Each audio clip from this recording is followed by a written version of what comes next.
Good morning, everybody, and welcome to our travel talk. Let's see.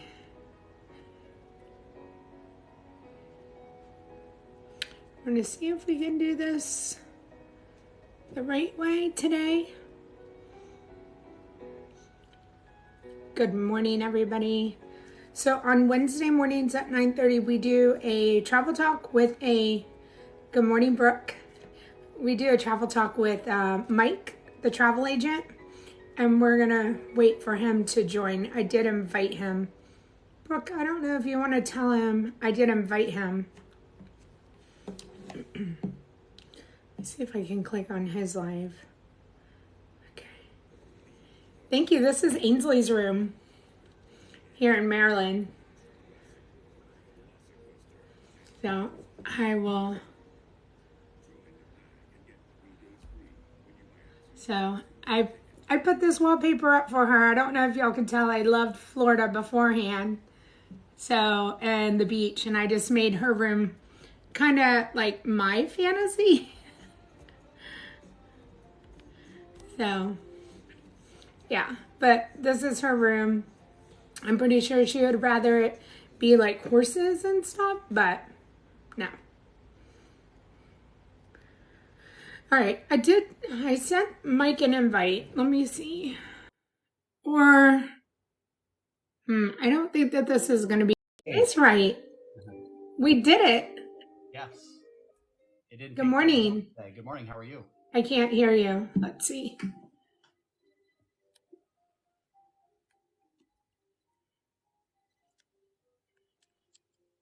Okay, maybe I can hear you now. There you go. How are you? I'm good. How are you? Fine, thanks. I didn't realize Maryland looked like that. Yeah, look, Brooke was saying, like, it's beautiful. This is Ainsley's bedroom. Yeah, Maryland didn't look like that last time I was there. There's a heat advisory here, too. Nice. Today. So, hey, Kayla. Makes you feel like you're in Florida. Yes, I wanted it to feel somewhat, like we didn't ever leave and I wasn't going to change things up. That's good.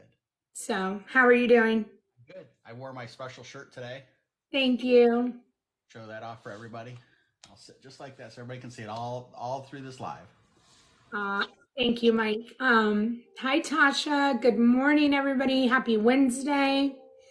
I feel like we should just get into it today because last time we talked for 2 hours, and I know some of that was us trying to figure out our, stuff that we had going on, but at the end of the day, my mom is now trying to talk to me. What's up, Mom? They call me from here, the dog. I can take the dogs now. Okay. Okay. Bye. All right. So Bring in some guest speakers for us. she's got to take the dog to go get groomed, and he's not going to want to go because I'm his favorite person. So, yeah. So, okay. So, do you have anything that's going to roll over from last week, or do we just want to do fresh new questions? So, I did want to circle back. Last week, somebody asked about the pontoon boat. Okay. Oh, yeah. Okay. I did write notes down, so forgive me. I'm going to try to hold them up. No. So I'm staring straight down. Okay. So, yes, you can rent pontoon boats. It's first come, first serve. You cannot make reservations ahead of time. The cost is $45 per 30 minutes. You pay at the end of the trip. So if you're out and the 30 minutes have surpassed, they'll prorate that next 30 minutes. If you're out there for 45 minutes, for instance, they would prorate that. Up to 10 people on the boat with a maximum of 1,900 pounds. So do the math. If you've got 10 adults, as long as they average 190 pounds or less, you're good to go. Anyone over the age of 18 with a valid driver's license may drive the boat. You do not need a boater's license. Okay. So that was the boat information from last week that somebody had asked about. Well, I knew it wasn't that expensive, especially if you have others joining you. I feel like it turns out to be a pretty fun, probably 30 minutes or an hour. And I'm going to say probably 30 minutes is, a good time to not just drag out on the water and stuff like that. So Yeah, and if you're not used to being out on the water, if you're there, say now during the heat of the yeah. summer, that sun coming off the water will consume you pretty quickly. So you're right, 30 minutes, 60 at the most is probably what I'd recommend. And like you said, if you have 10 different people and you're sharing the cost, it's $4.50 a person for every 30 minutes. Very reasonable. Right. Did you say you can bring your own food, right? Your food and drinks. So Just don't yeah. feed the group. I think, like I said, I always knew that it was that it was, you know, affordable. Absolutely. So maybe it's something we should do the next time you're here. Here, not in fake Florida, but in real Florida. Uh, and since you said that, I envision you pushing me off the boat. So they do provide life jackets as well. That's a very important note. Really, really. Well, if you wouldn't, Chris probably would. Maybe there's somebody out there that's like, good morning, everybody. Good morning. So, If you're on mine, you can comment. I can see them. Janelle cannot. If you're on Janelle's, she can see your comments and I cannot. So we'll share them back and forth. Unicorn said, nice shirt, Mike, which, yes, it's great. I'm sure it's backwards, but it's Disney Parks with Love. If you're on my live and you don't know this wonderful lady, this is Janelle, Disney Parks with Love. Give her a follow. She does great work inside the parks, 4 to 5 times a week on average. Mondays at Magic Kingdom down Main Street primarily. And then after that, it varies, right, Janelle? it varies. Yeah, it depends on what we're doing, who's in town, and all the other things, whatever Disney throws at us. So, So in Discord, we put that Janelle and Mike page in there. I just wrote down the handful of things that okay. people had commented on. So I figured we'd hit those real quick. Okay. And go from there. So the first one, this should hopefully be easy. They asked us what our favorite ride is, and then asked us our favorite restaurant on property. So I'll let you go first. Let's do the rides first. Are we doing ride in each park or just overall Walt Disney World? Yes. Okay. Favorite ride overall Walt Disney World would be Guardians of the Galaxy Cosmic Rewind. I'm not going to go individual park, we won't go individual park. And then sit down, I would say sit down in the park. Ohana threw me for a loop because I loved Ohana. And that was a great breakfast. And I can compare it to Garden Grill. And it's hard. And I told Tim I would pick Ohana just because of Lilo and Stitch. Like, you can't get that Lilo signature anywhere else. So to be able to just get that, I'm going to pick Ohana and probably all around because I know it's people's favorite for dinner and breakfast. But I like Steakhouse 71 too. And that would be my favorite, like, not in the park, but just be able to walk to or go out and get to easily and get whatever you want from steak to a burger and everybody be happy and it be a really good, affordable steak house meal. And so for anybody who doesn't know, where is Ohana located? Ohana is located in the Polynesian Resort upstairs. And Steakhouse 71? Contemporary Resort basement. Lower level. I would say it looks like the basement to me because you go down all the escalators if you come in from the monorail. But if you come in walking, then it's right on that level. So awesome. All right, so for me, from a ride perspective, overall across the parks, good morning, Jessica. I would say the same thing in Guardians of the Galaxy. It's one of the newest rides. It's one of the most exciting rides. It's certainly very unique. Now, from a sentimental perspective, I'm going to give you a second answer. It's the Haunted Mansion, and that's because that's my mom's favorite ride and always has been. So that kind of has a sentimental spot for me that I can't not say that. from a dining perspective.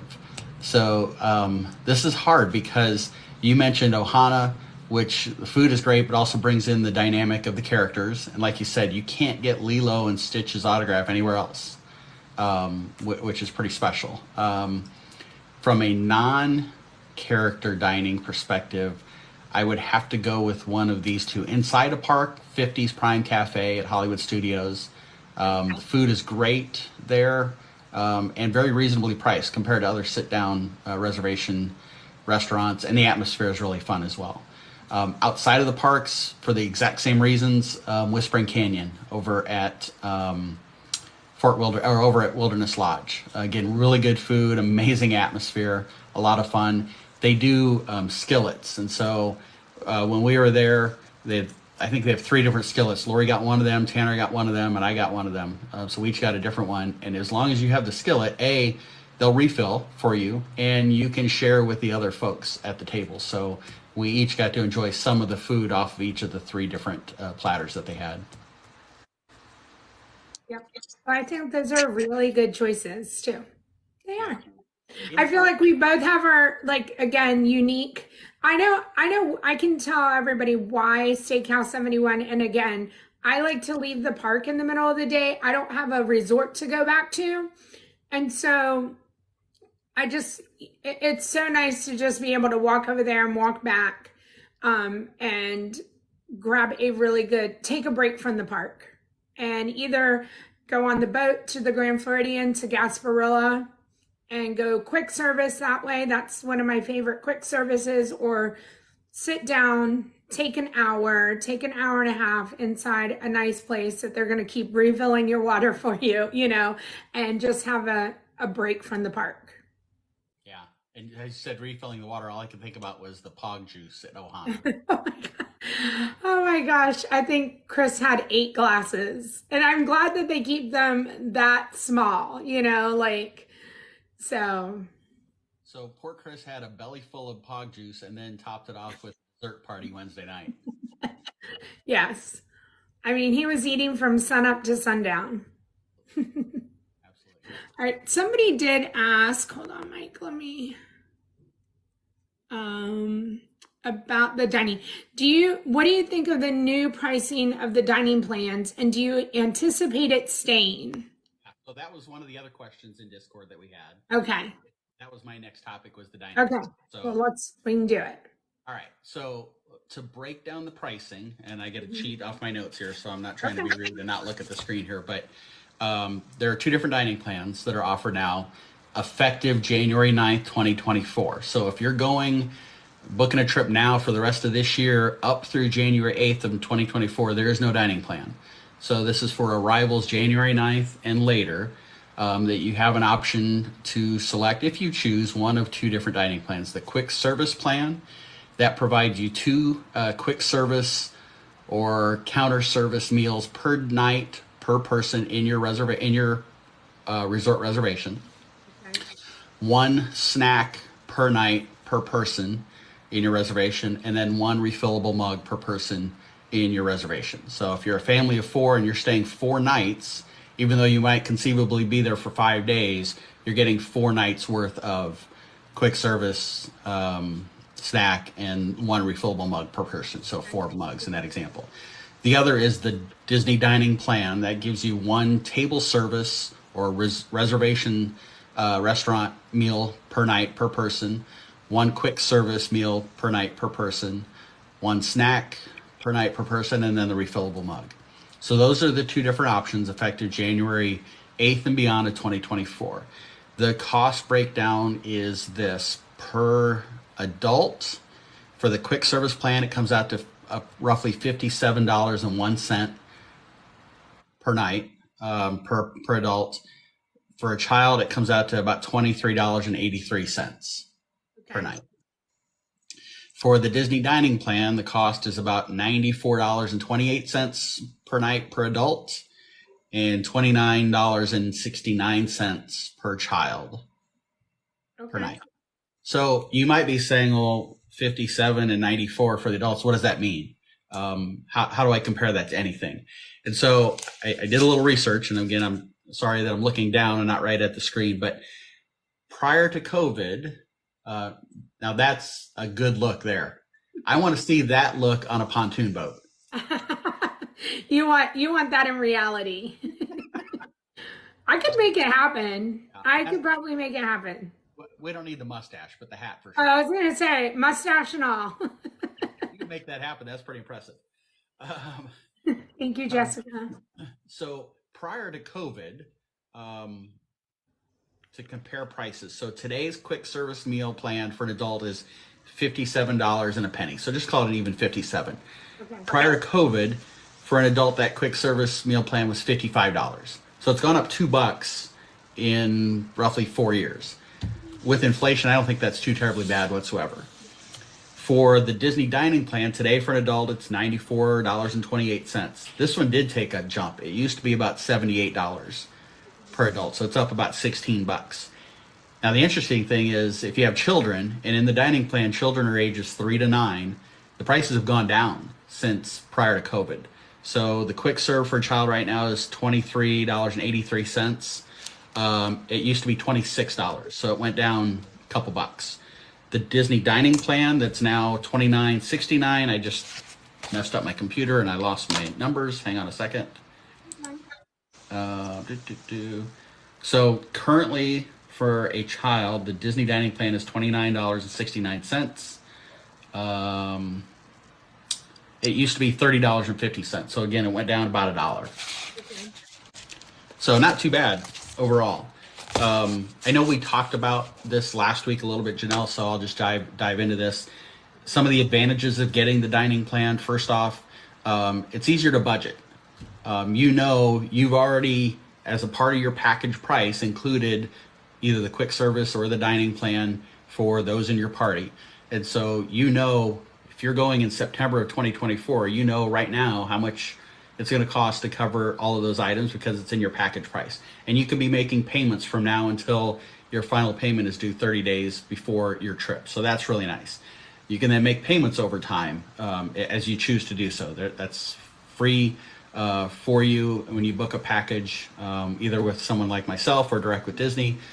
You can make payments as often for as much as you want, or you can wait. Having the dining plan allows you to, I would say, enjoy some of the higher end foods. Janelle mentioned Steakhouse 71. Get the expensive steak that's on the meal instead of a cheeseburger, right?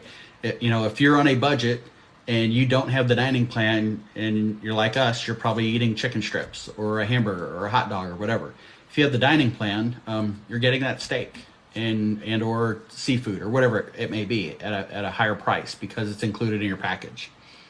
And again, I mentioned this already. The dining plan is available for stays that start January 9th of 2024 and forward. All right, I'll stop. You talk, Janelle. Scuba said, chicken strips. One thing I have to say about chicken strips is they get old real fast. At least for me. I can only do it so, much, and it gets really old. And so I feel like having something, it just makes the vacation feel a little bit more special when you can go to other places and feel like you actually, had a vacation, because that's normally what you would do is go out with the family or do this or do that. One thing I do want to ask, or I will say, was like a downfall when I did it when I was first learning. And I was always throwing in gratuity more. And I know at the time, I just didn't know. So is gratuity included in all of that? I think you might have said including gratuity. And I'm like, okay, I just want people to know, there's nothing extra to the bill. Right. That's right. So two quick things. One, Unicorn said she's a chicken strip girly. She can eat them all day. And here's the other thing I would say, if trying to compare apples to apples here, having the dining plan is like going to an all-inclusive resort in a way, right? If you were going to go stay at an all-inclusive resort in Cancun or stay at a non-all-inclusive resort in Cancun, it's similar to getting the dining plan or not having the dining plan. Right. All right. I I don't have any questions on my end about dining. I don't know if you have any others. No, no other about dining. Everybody's just saying hi, so we'll say hi. Welcome in if you're in here. So yeah, no, I agree. Like I said, I think we both like the dining plan. We're fans of it, but I would love to be able to do as a stream or something, some sort of like getting a room and then adding the dining plan on and seeing if it's worth how much can I eat in a day to show you you get so much food with it. And then I know some people say, oh, we don't need that much food. But at the end of the day, I'd rather have too much than not at all and a bunch of grumpy people. Yeah. There are a lot of dynamics because as you're talking about that, I'm thinking, heck yeah, we all know Disney calories don't count when you're there. There's no calories in the bubble. So eat away, right? However, and as you know, Janelle, right now when it's 108-degree heat index in Orlando, you typically don't eat quite as much food.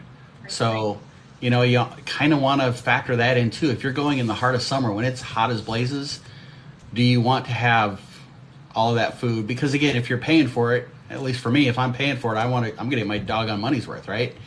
I mean, if we go eat at a buffet somewhere, I make sure I get the third and fourth plate just so I can feel like I got my money's worth, even though I'm miserable after doing it. Right. Yeah, so Unicorn said, early issue with leftovers is the mini fridges temps don't get cold enough in resorts. That is true. Uh, I'm not laughing at that, Unicorn. So Chris just commented, oh my God, Mike, I'm a huge fan of yours. I want to come and say hi. I think Chris is still overcome by the pog juice. So the coolers or refrigerators that they have in the resort rooms typically only go down to about 40 degrees. So keep that in mind. Now, I've seen people post that they'll bring their frozen ice packs with them and put that around milk if they're keeping milk in the fridge, for instance, and they can go get ice from the ice machines and bag those up and keep their stuff cold inside the fridges. Right. Morning, Jeremy. Yeah, like I said, I know we're huge fans, and one thing I would do is like with the snack, I would run and go and grab the snack before we left for the park. So I had all the snacks for the day, the Rice Krispie treats or whatever it was that I thought that they were going to ask for. And then I just had it all in my bag and I would stop by the quick service and pick up just a snack for the day. It's a great plan. You got to make sure whoever's keeping those Right. is a good steward of them, because if I was holding on to them, I'd be eating mine on the bus to the park in the morning. Right. You're right. You're absolutely right. You would have to monitor that, but that, again, just saving time, I feel like that's a huge thing of saving time and making sure you have things on hand so kids aren't getting hungry and grumpy and all of the things, and then being able to entertain them. And if that's with, Rice Krispie treat in the line, so be it. Right, exactly. So I know I sat down before and I wish I could find my scratch paper, but I went through an exercise of whether it's affordable or not. Okay. And again, if you go get hot dogs each meal, then no, getting a dining plan is not worth it. But I was able to figure out from an adult price perspective, if I went to Ohana or if I went to Chef Mickey's or wherever, and again, pick the higher end items on their menu, I absolutely could make the dining plan worth it. And again, as we said earlier on, you can budget for it. If my trip is 14 months from now, I know exactly what the cost is. There's no surprises. Some people, especially if you struggle to manage your money on the spot, you're in the parks and all of a sudden I'm grabbing a Rice Krispie treat, I'm grabbing churros and a Dole Whip and pretzel and nachos, and then I'm getting Casey's Corner, and then we're going to Crystal Palace for dinner. You've probably spent more than the $90, $94 that an adult dining plan costs. You shouldn't be hungry after that either. I forgot, then we're going to the dessert party. Megan said, so many snacks. So many snacks, yes. I'm sure some people wish that they had a snack plan where you got like 3 snacks a day and that was it. Yeah, because some people just could live off that and that's all they go there for, So you're living off Rice Krispie treats a day, I don't know that you're in the best of health. No, no, no. So the last thing that was in Discord, unless you have more questions, Nope, I guess I should nope, ask that. we're Okay, the good. last thing that was in Discord from last week was asking about Genie Plus compared to the old Fast Pass. So that was the other topic that we had on there. Let me see here. Honoring fan, welcome in. Good morning. Megan said turkey legs. I've seen people carry those turkey legs around in strollers. Like they're just sitting out and I'm like, what is going on here? But you can't, you got to take it with you. I assumed she was talking about the food and she wasn't calling me turkey legs. Mm-mm. Okay, good. No. Okay, we'll move on. We'll move off the subject. All right, so Because we could talk about popcorn buckets too and what a great value they are and all that. on that note, so the popcorn buckets, you can get them, and then there are refillable prices, correct? $2.50. Yeah. However, the sipper cups, Yep. there are no refills in No. those. You just get a drink on the side. If you want it in the sipper, they'll put it in the sipper, but generally they'll just put it in the cup and there is no refill on that. Correct. Chris says he loves the turkey legs and Janelle has to try one with him. I'm not going to. It's not going to happen, Chris. Scuba said he loves a good roasted turkey leg too.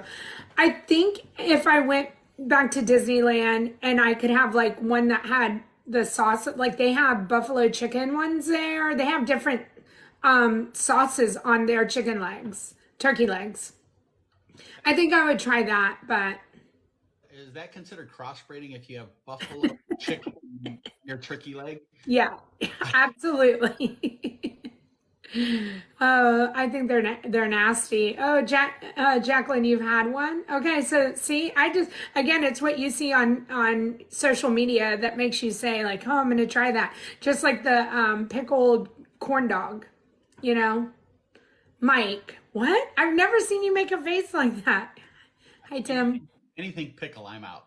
Okay. Well, so the new corn dog stand is coming to the boardwalk. Have you seen that? And so they take a whole dill pickle and they fry it up. I'm making that face on the inside. Okay. Okay. Okay. So no, you're not going to run to the boardwalk next visit. You've seen me. I don't run, period. uh, I run to my fridge. That's about it. okay. Okay. Jessica says Janelle hasn't tried the ones here. She has to make it. And then she said Janelle and my Connecticut trip late September. Ooh. Yes. Chris said I loved the Vader cupcake. I did. It was peanut butter chocolate cupcake at the Backlot Express over there by the Indiana Jones show. And again, I'm wearing my Disney Parks with Love shirt for Janelle here today. Okay, so the other one was Genie Plus and comparing that to the old Fast Pass system and what we thought of it. I guess on the dining plans, they asked if we thought they were gonna stay, and yeah, I think they're here for good until the next pandemic, I suppose. And nobody's asked this, but if anybody was wondering, do I think they'll do free dining plans again? I doubt it. I could conceivably see them doing some sort of dining promotion where for a certain length of time, if you book within a certain period, maybe it's 30% off the cost or something like that. I could see that in the future, but I don't see that they're going to do free dining plan again. Crystal, have fun in Epcot on Saturday. That'll be fun. Chris wants to know where can I get a shirt at. Chris, I know a lady that does these. I can hear her upstairs right now, as a matter of fact. Yeah. Okay. Who wants the Disney Parks with Love? You have to message Mike the Disney Parks with Love shirt. Okay. I think it'd be cool if we had a get together, as many of us that could come there, and we're all walking around like this in the park. I would be crazy. I don't know. I just think it's to see everybody wearing them. It just warms my heart, and I don't know if I could even handle it. So. Well, we would have like this gold chair that you sat on. We would hold you up above on our shoulders. Oh, wow. Wow. Okay. As long as Mickey was with me or something like that, then okay. could allow that, I suppose. Okay. All right. Genie Plus. So they asked about Genie Plus and compared to the old Fast Pass system. So the old Fast Pass system is so old now, I almost forget how it worked. But you could get, I think, 3 Fast Passes at a time, and then once you use them, then if there, you could go back to a kiosk and try to get another Fast Pass if anything was available. So I think the advantage to that back then, it was free. That's probably the biggest advantage whatsoever. And it was an advantage if you were a rope dropper, right? If you were a late comer and didn't get to the park till noon, you were kind of shucks out of luck as far as what was available. With the new Genie Plus system, you have to buy it. From what I've seen, Janelle, it looks like the price is anywhere from $15 up to about $29 per person per day. I think it has gone over 30. I think like 32 or 35 was like the most. So yeah, 15 has been the lowest, and it has gone into the 30s. Now, have it gone into the 30s since they changed it where you can do an individual park? I don't think so. I feel like the most it's been is 29. Okay. So that was a recent change. It used to be you bought Genie Plus and it was the same price regardless of which park you were in and whether you were going to one park or multiple parks in a day. Now, if you're going to Magic Kingdom only, you can select Magic Kingdom for your park day and pay the price for that park. Janelle is showing that to us. I think I can't see that that way. No, that's what it is. So you can select the multiple park. Today it's only 25. So wow. Yesterday was 27. Yesterday was 27. So that means you could judge the crowds by the cost of Fast Pass or of Genie Plus. I giggled because we so easily say it's only 25. I know it, because in all reality, that's not a big chunk. Yesterday was more. That's why I say today's only 25. So I expected to come on there and see maybe it be 29 or 27. So yeah, and so just to finish that out, at 7 a.m. if you're at 7 a.m. you can make your first Lightning Lane selection if you've purchased Genie Plus. You can only purchase Genie Plus the day of. So anytime after midnight. So if I was going to be in the park today, anytime after midnight last night, I could go into my Disney experience and purchase the Genie Plus. And then at 7 a.m. I can make my first ride selection. After that, either 2 hours after the park is opened, so if Magic Kingdom opens at 9 a.m. and I made my first Genie Plus selection, and let's say I did that at 7 a.m. and my first ride is Big Thunder Mountain at noon. At 11 a.m., after the park has been open 2 hours, I can go back into my Disney experience and book my second Lightning Lane, even though I have one at noon. When I go in and ride Big Thunder at noon, as soon as I've badged in, I can go into the app and make my next selection. So you can kind of stack your selections. If you go out on the internet and Google and search, you'll see people comment that they only got 1 or 2 rides in the day. I've seen others that have gotten 7, 8, 9, 10 in a day. So again, if you're not a rope dropper and you come strolling into the park close to noon, just like the old Fast Pass system, your selections are going to be extremely limited and probably limited to some of the less popular rides. Well, and again, and I always encourage everybody to go on YouTube and watch Disney Food Blog or All Ears or Mammoth Club. They do excellent tutorials on how to use the Genie Plus system to the max, and that is how I've learned how to keep refreshing to get a better time. Because again, at 7 a.m. and you see a Big Thunder Mountain at noon, but you're going to the park at noon at 9. Well, maybe you should want to ride at 9:30 because you can rope drop one ride at 9, and then you can, you can just keep refreshing and get new times. And people don't know that. I think they accept the time that's there and they just roll with it. And they don't know you can go in and modify that time and get a better time. the majority of the time. I mean, that's how I've ridden Peter Pan. I won't go and get a Peter Pan. I'll wait till the middle of the day, and generally somebody's going to drop out and it's going to pop up for you. But you have to be diligent and know how to work the Genie Plus system. Yeah. And what you just said right there at the very end of that is part of a conversation I like to have with people. If you're going on this vacation and you just want to chill and relax and take in the experiences as they come, then maybe Genie Plus isn't the right option for you, because you're going to be focused on getting into my Disney experience and paying attention and scrolling and refreshing and all that, and you're going to miss some experiences. Now, if your day is consumed with, we want to hit every single ride, and I don't care about the parade, I don't care about the stage show, I don't care about the piano player or Dapper Dans or whatever, then maybe Genie Plus is a good option for you. So this is not a one-size-fits-all option.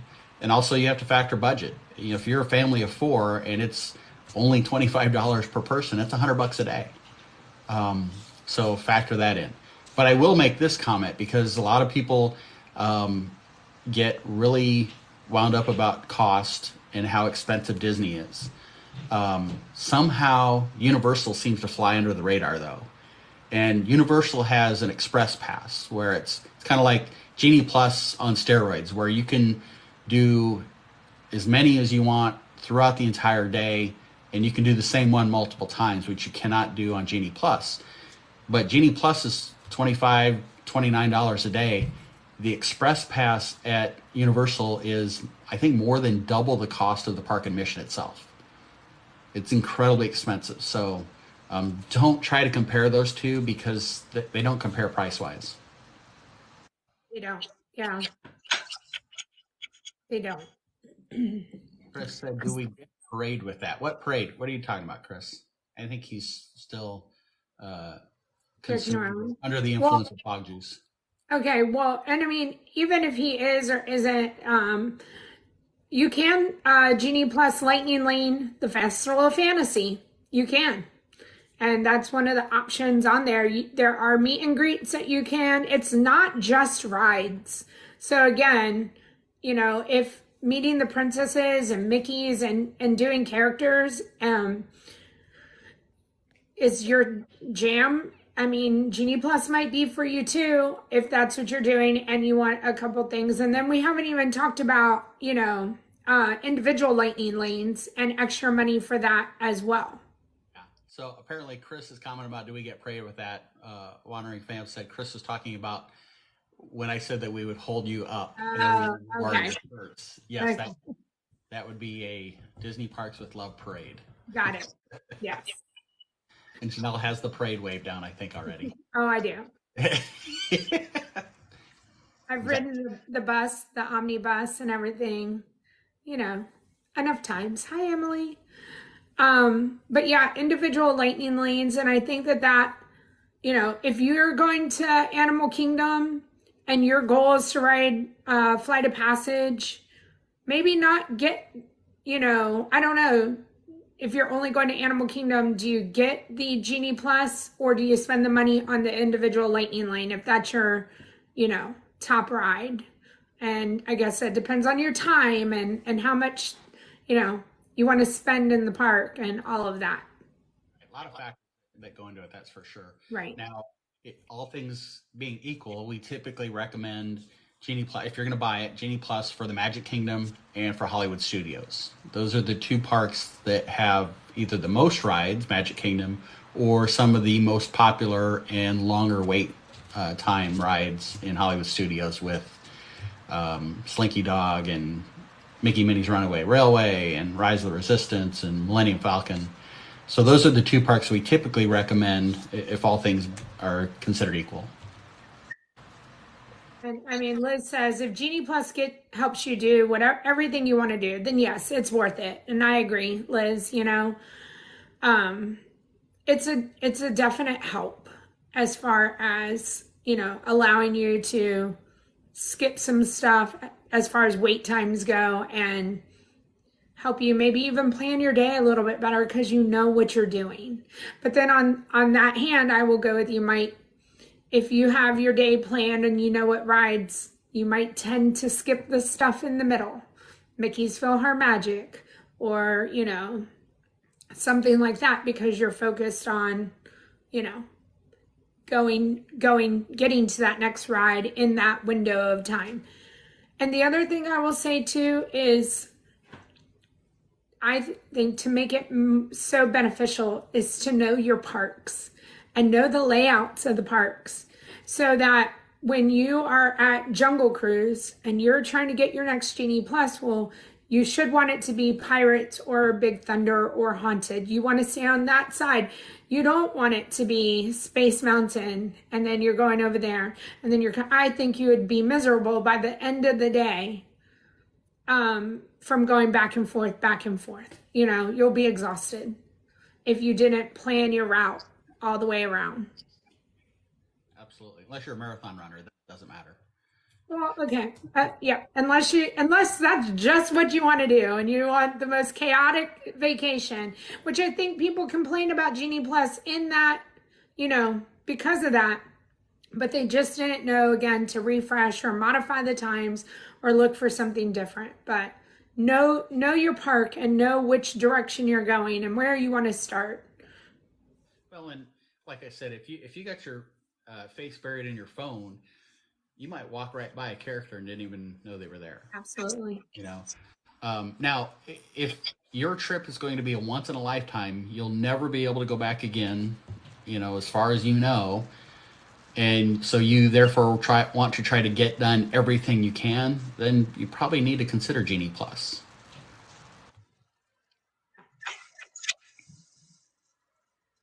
So that was kind of the Genie Plus stuff that I'd scribbled down. We've used it since we've been down there. I think Lori and I got it last fall, and it worked well for us. Do I feel like I need to have it? Not necessarily. Especially if you're a rope dropper and you're or stay till the park closes person. I mean, you can be a rope dropper and a stay till the park closes and still take a break in the middle of the day to recharge your battery. You could probably get the top priority things done without Genie Plus, especially if you're staying on a resort, in a Disney resort, and now rope dropping is 30 minutes before the non-resort guests. You can knock out one or two of the higher priority things.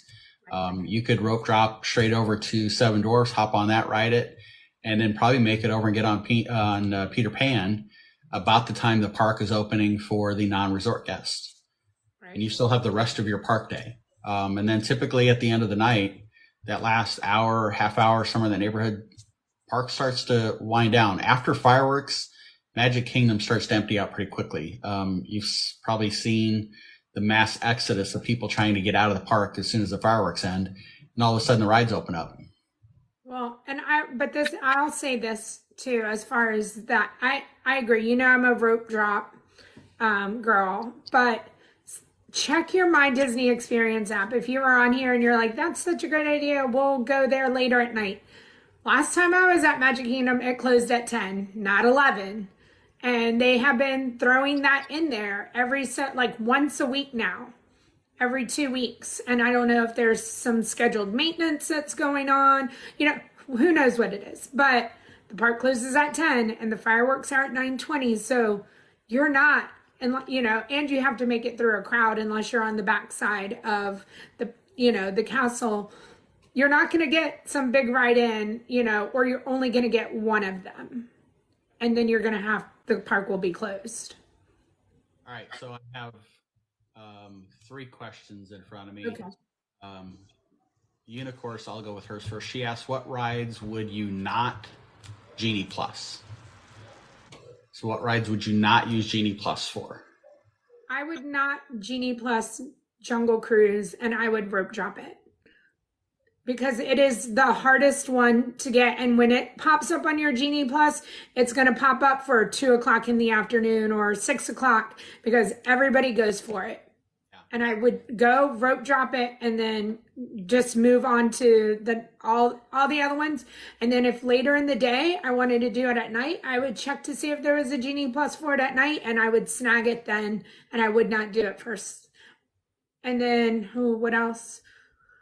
If there was anything, Jungle Cruise is my number one, and I wouldn't pay individual Lightning Lane for Mine Train. I wouldn't do it. So, one quick comment: rope drop. So we have to make sure we're clear on definition. Okay. Resort rope drop 30 minutes early. If you're staying on property, you can go in 30. So if Kingdom opens at 9 a.m. for non-resort guests or locals like Janelle, rope drop is at 9 a.m. where you can get to the parts of the park with rides. If you're staying on property, it's 8:30 a.m. So A, keep that in mind. B, all of Magic Kingdom does not open at 8:30 for resort guests for early entry. Janelle mentioned Jungle Cruise. Jungle Cruise and Pirates and Big Thunder, Haunted Mansion, that area, all of their Liberty Square to Adventureland back in there does not open until 9 a.m. Even if you are a resort guest, that area does not open up at 8:30 a.m. in my example. So keep that in mind. If you go to Rope Drop Jungle Cruise, you're doing it at 9 a.m. with the rest of the crowd. So wanted to mention that. Now, I don't know if you've ever done this, Janelle, and I know a lot of times you go up to the castle and watch the stage show, the kind of the early entry stage show, and then head out. A lot of people like to go right, which is to Tomorrowland when they get into the park. So going left, and we've done this in the past. At 9 a.m., go left. We've hit Jungle Cruise, Pirates, and Big Thunder in 45 minutes, all three of them. Absolutely. So that's a valuable tip as well. Back to Unicourses, what rides would you not Genie Plus? You went to a big ride. My mind immediately went to Barnstormer, Teacups, the cars there in Tomorrowland.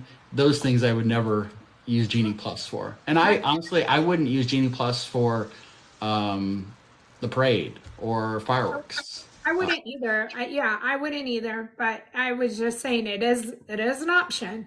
I don't like for the parade that you as a guest have to go there 30 minutes before the parade and you are in the sun and you are going to bake.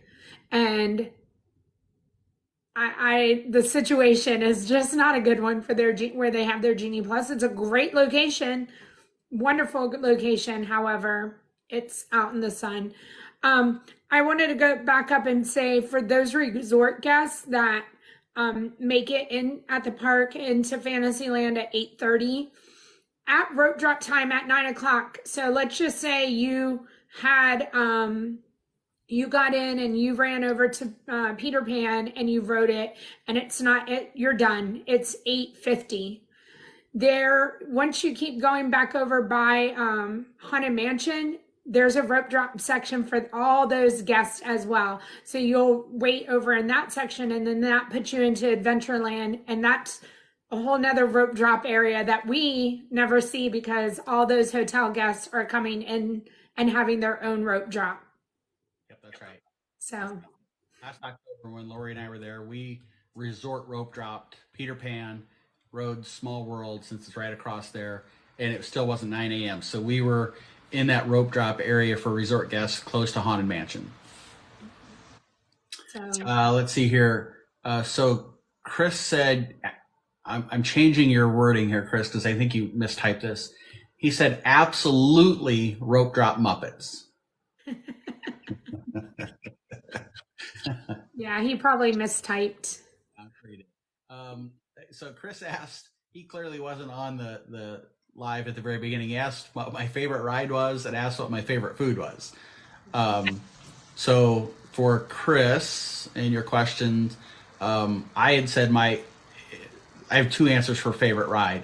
Guardians of the Galaxy Cosmic Rewind at Epcot is phenomenal. The other one was Haunted Mansion because that was always my mom's favorite ride, so it has a lot of sentimental value to me, and so I always say that as one of my favorite rides. Janelle, if you want to answer that, and then we'll do food again.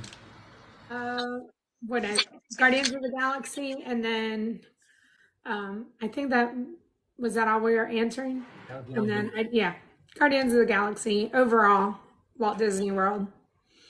Now, Chris asked, what is your favorite food? He didn't necessarily ask favorite restaurant, so that's kind of interesting spin on the question.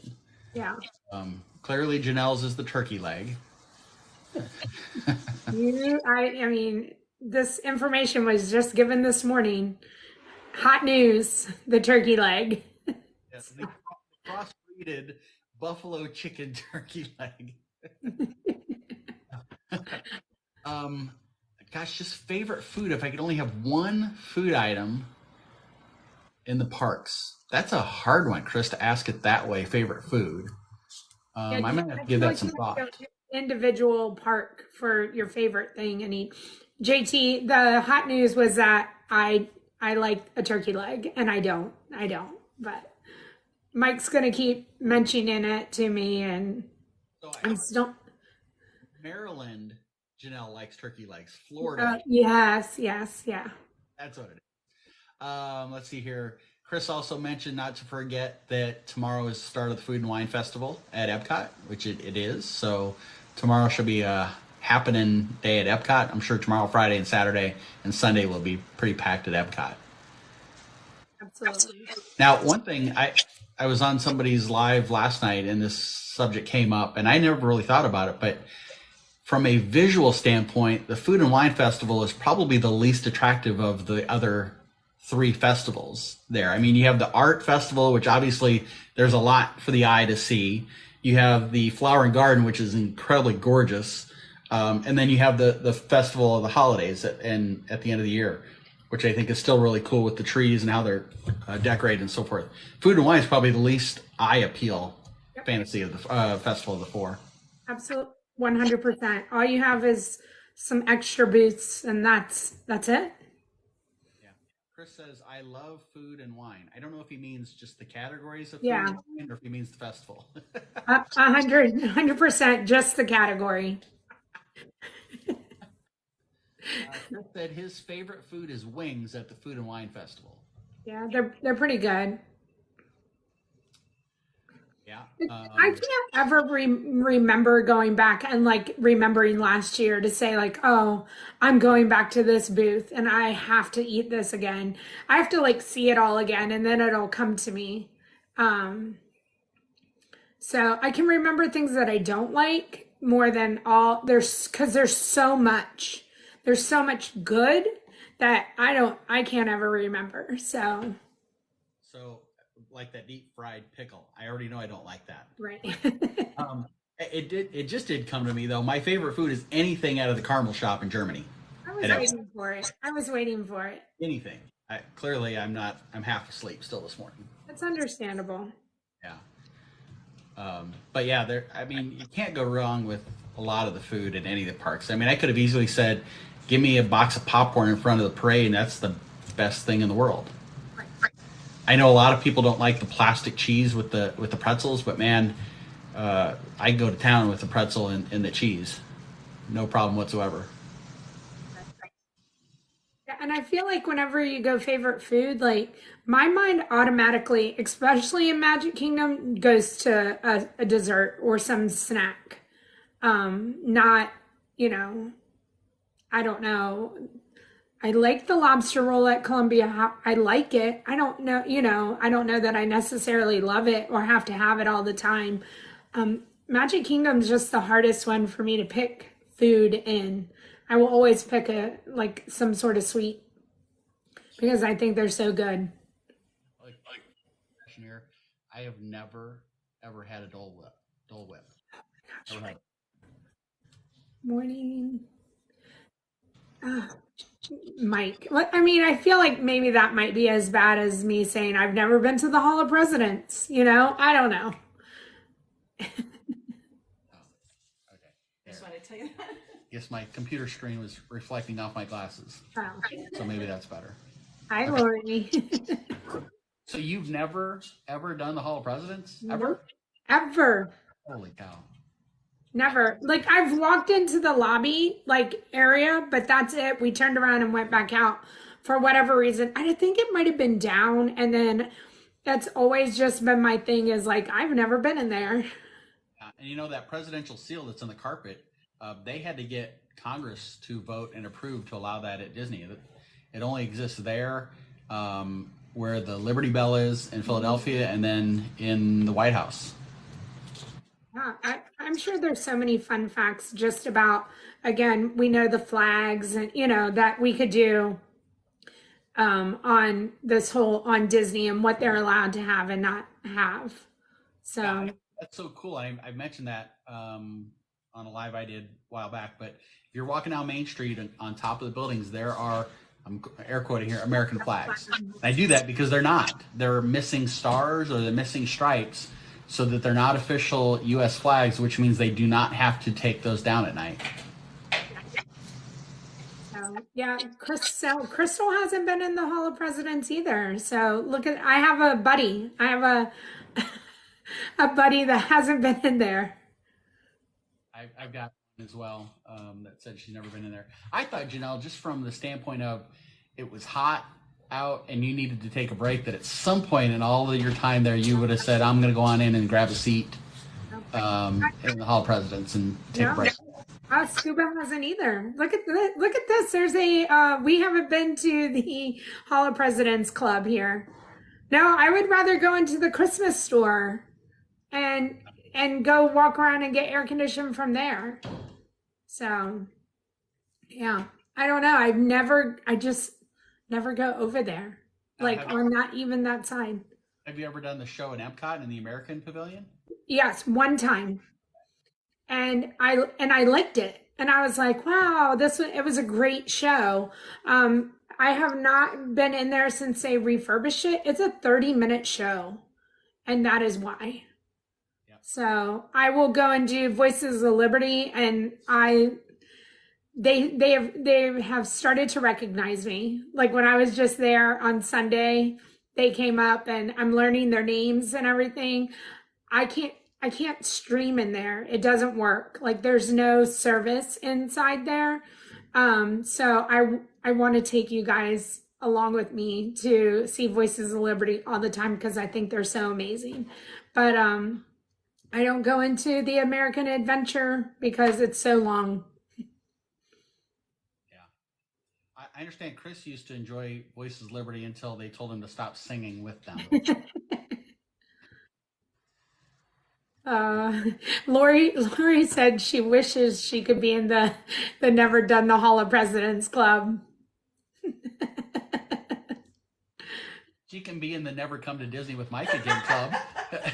Oh no!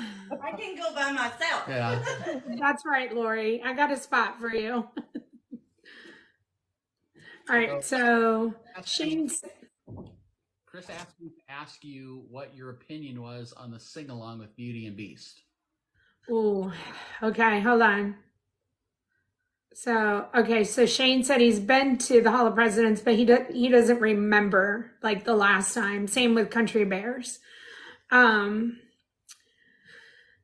Along with Beauty and the Beast is in Epcot in the France Pavilion. Just so everybody knows where it is and what we're talking about. And if you are looking at the fountain, it's right there, tucked in there. I would say unless you are just, tired and hot, don't go to, don't bother. I just expected it to be like Canada or China with the 360, and it wasn't. It was this little, they had the curtains drawn and that, I don't know. I guess I'm used to the Frozen sing-along with all the, interaction, and that didn't happen. And we couldn't understand what the cast members were even saying because they have such a heavy accent. And we were like, okay, we don't know what we're doing. And we just watched it. But it was a good place to sit down. And that's what I will give it. It's a good dark place to sit down for 15 minutes. So going back to the never had Dole Whip or never seen the President show, Wandering Fam had said, it just goes to show you that Disney has so much to do and see. And you're absolutely right. 100%. That's another thing. If you've never been to Disney before and you're booking your first trip,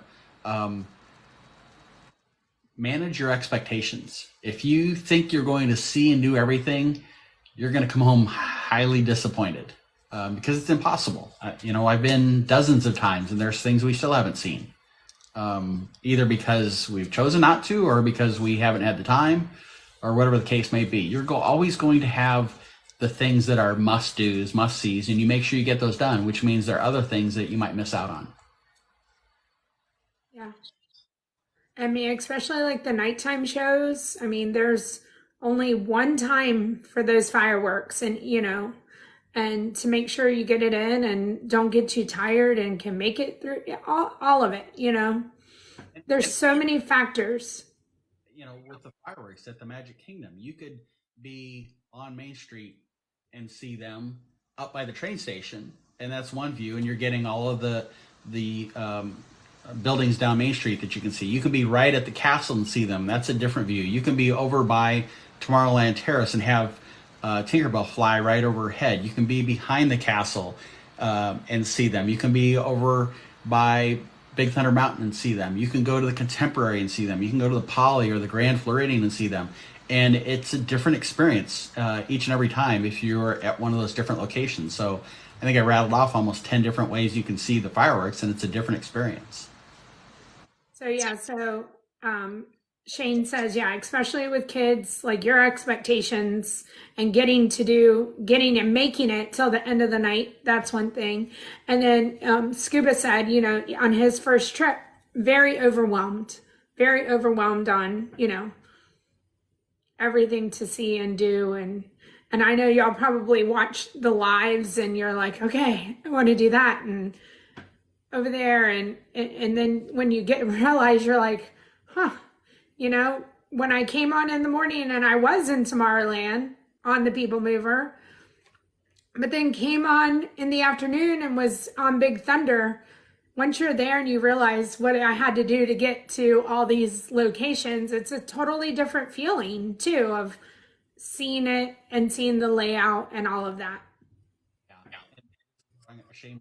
Like that's why working with somebody like myself and booking is valuable. I'm with you all along the way, and we have a lot of these conversations. Janelle, you know this. It's hot down there in the summertime, so hydrating is so incredibly important.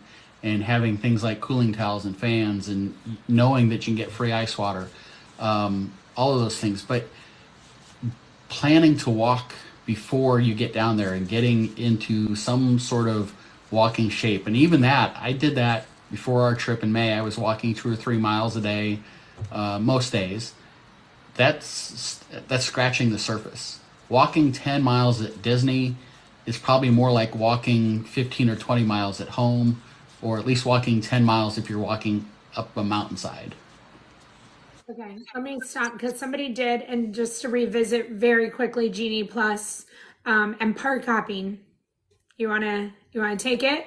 I know we touched on it, but they're just asking someone popping in. So with and you correct me where I'm wrong, Janelle, but the current Genie Plus system, you were able to select an individual park. And again, you can only buy Genie Plus after midnight of the day you're going to the park. So get up at 5 a.m., 6 a.m., whatever. You can select the individual park that you're going to go to, or you can select the multiple park option. So if you're park hopping and want to take advantage of Genie Plus, select the multiple park option. And Janelle's holding all that up. I would need binoculars to be able to see that because my eyes are so bad. So you have that option of selecting the individual park, which the price is probably a little bit lower, or select the multiple park option, and that would give you the ability to have Genie Plus at whichever parks you're at. Now, turn the page slightly to the park hopper. You still need a park reservation, and you have to badge into that park before you can try to park hop. So if your goal is to spend the afternoon and evening at Hollywood Studios, for instance, but you've made a reservation for Magic Kingdom, you cannot get into Hollywood until you've badged into the Magic Kingdom because that's your park reservation. You've got to start your day by entering the park that you have your reservation for. And then park hopping, you can only do that after 2 p.m. Eastern time. You cannot park hop any earlier than that. So you can plan to get into that second park at around 2 o'clock. So don't get a lightning lane for Slinky Dog at Hollywood Studios for 1:30 in the afternoon if you're park hopping there at 2 o'clock. That would be problematic.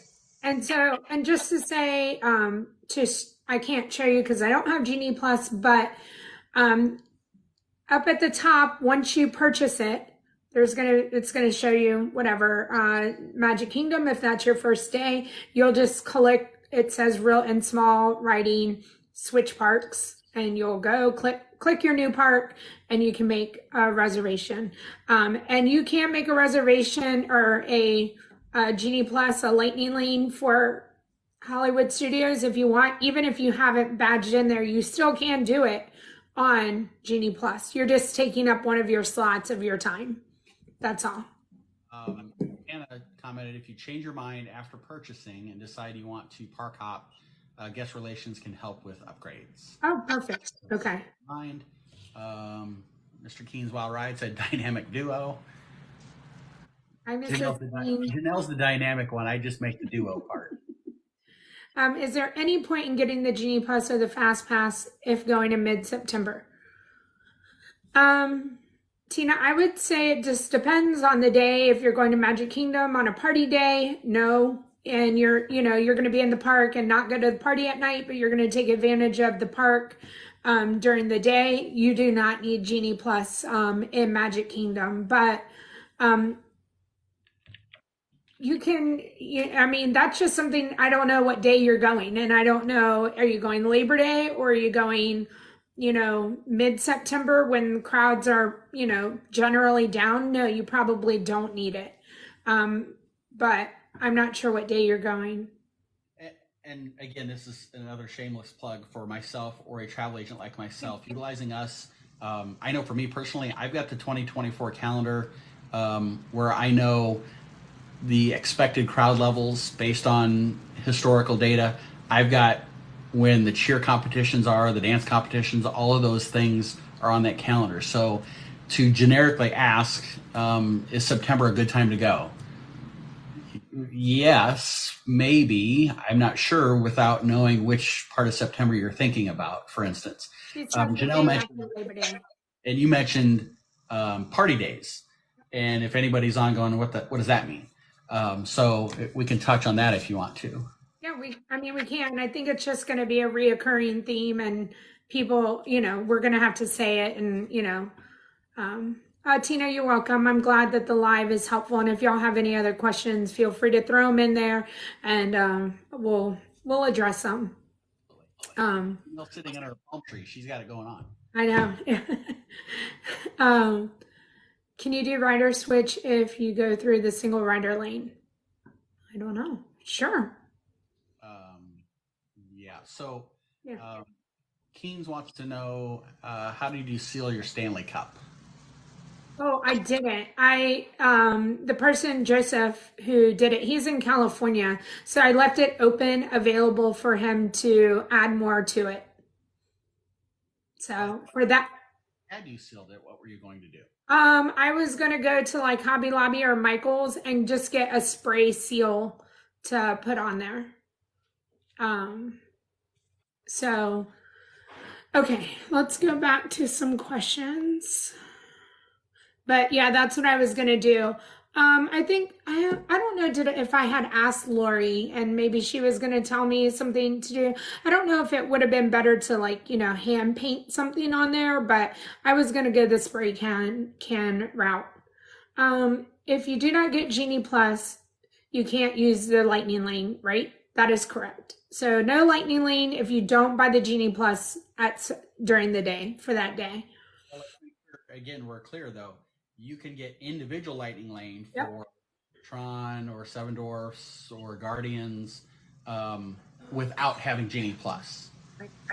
That can be a really confusing thing because it's individual Lightning Lane, which is buying it separately for those few specific rides.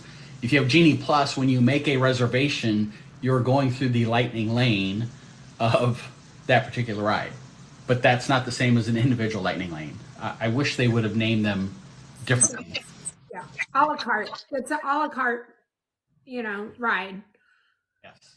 And on the Genie Plus subject, if you buy it, and let's say you get a a lightning lane for Peter Pan. You can only have a lightning lane for Peter Pan once in a day.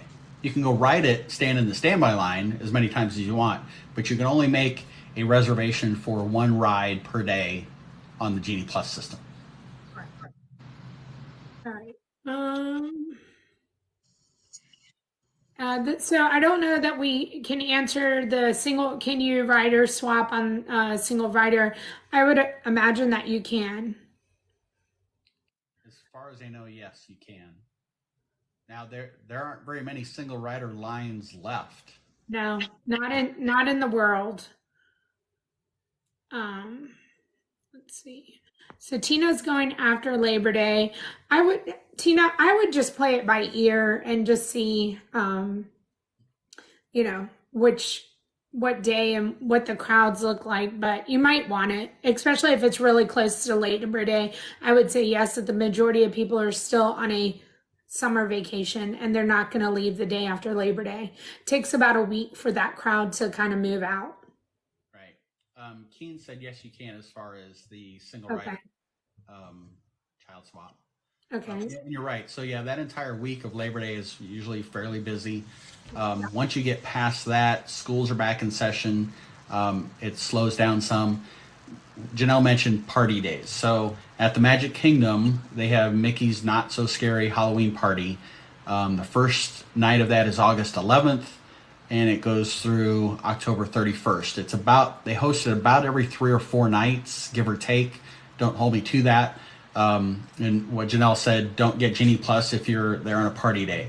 Typically, because if you're not going to the party that evening, the park closes at 7 p.m.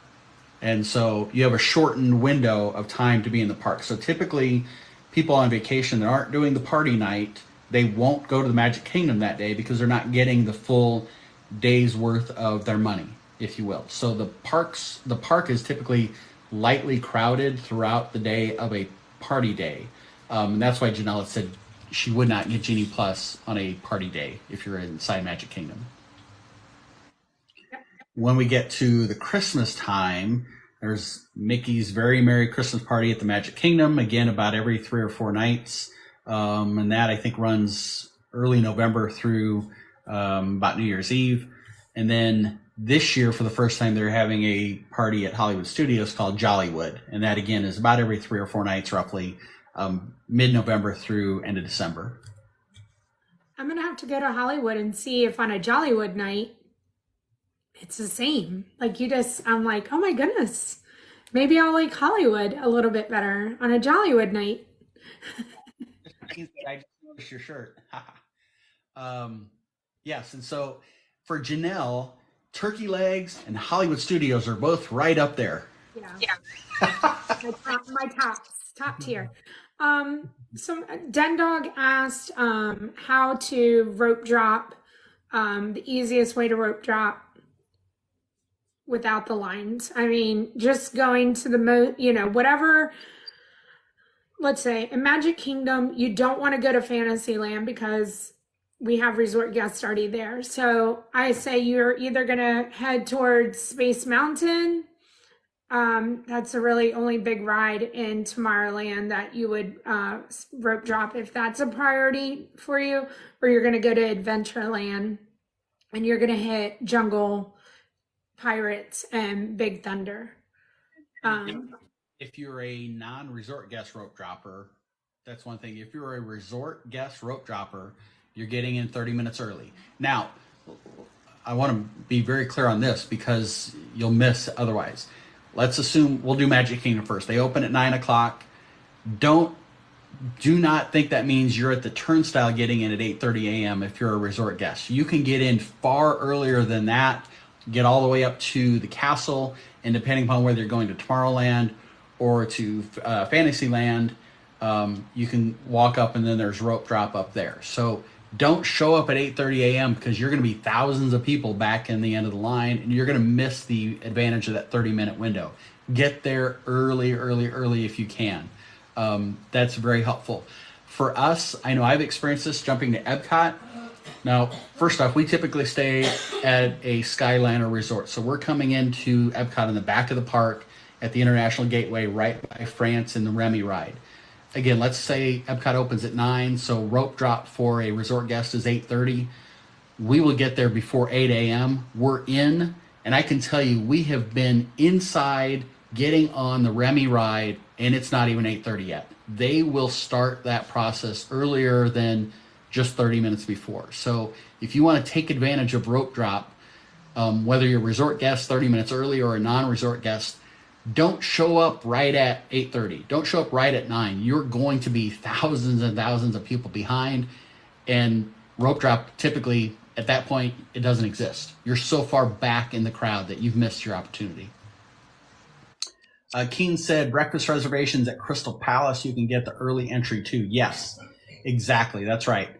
Same at other parks. We've done Tusker House at Animal Kingdom the last 2 times. So Lori and Tanner in May, and then Lori and I last October. We had 8 a.m. or 8:05 a.m. reservations at Tusker House. We were the very first people to walk in the park that weren't employees of Disney. You get to walk and see that tree of life, and there's nobody around you whatsoever. It's amazing. And you're sitting down eating, and you're into the park before other people. Right. All right. I have a question. If you bought a 3-day, I lost it, 3-day park hopper ticket in advance, do you have to do anything else when you get there? You still have to make park reservations. That's important. You've got to make your park reservations for those 3 days, and you've got to scan into that park in the morning. Outside of that, I mean, yes, if you want Genie Plus, you've got to do that. And that's, again, after midnight of the day of your park. So if you're 3-day park hopper ticket, you're doing Magic Kingdom, Hollywood, and Epcot, you've got to make reservations for those 3 parks ahead of time. And I would do it early. Don't wait. And then each morning, if you want a Genie Plus, you got to buy that. You can't do that in advance. But if your intent is just to go into the park, enjoy whatever comes through your day, and you don't want Genie Plus, once you've made your 3 park reservations, you're good to go.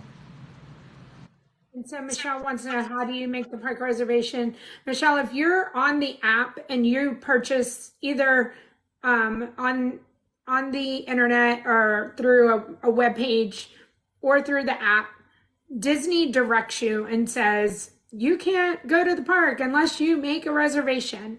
And so you don't want to skip that last step if you're doing it on your own. And so either Disney World or Disneyland, it's the same, but you're just going to click this middle, and then you get this screen that says, make or modify a park reservation, which is down at the bottom, and you'll do that. You'll log into your account. Your tickets will be attached if you purchased it through here. If not, there's an opportunity to attach tickets to your web or to your app, and then you go from there. But you can do it all on the app. And going back to Scuba saying his first trip, it was so overwhelming. If everything Janelle just said is incredibly overwhelming, that's again where utilizing a travel agent is beneficial.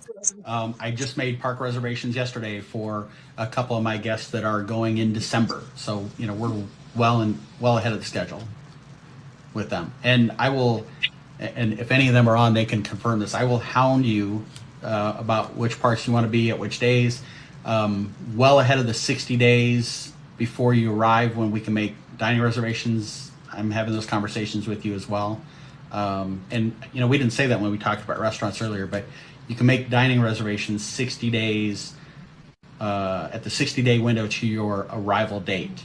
And if you're staying on property in one of the resorts, let's say you're there for a week, and today happens to be 60 days before you check in, I can make reservations for you for all 7 of your days on 60 days of your arrival date.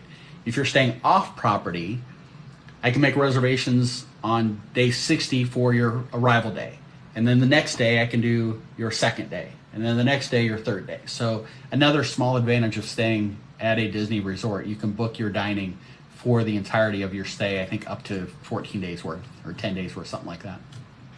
And Stephanie, yes, you're correct. If you're doing park hopping, you don't have a reservation for your second park or your third park or your fourth park if you're planning on going to all the parks in one day.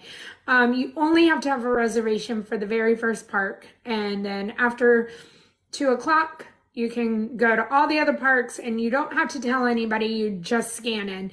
If you're an annual pass holder or any kind of, it doesn't matter which one you have, you don't have to have a park reservation if you go 2 o'clock and after. You can just show up and go to any of the parks and tap in.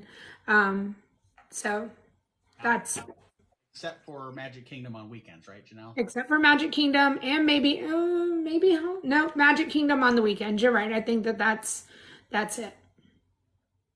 Keen said, again, back to that, getting early reservations for Crystal Palace. Great photo ops for that breakfast reservation with no crowds in the background. Absolutely. Liz says when buying military tickets, though, you need to go to guest services before scanning in. And yes, I feel horrible for all the guests who go up there and they just didn't have a reservation or they didn't just activate something. They needed Disney to do something on their part and they waited in that really long line to get in at 10 a.m. and they're just sent over to guest services because they couldn't take care of what they needed at the turnstile.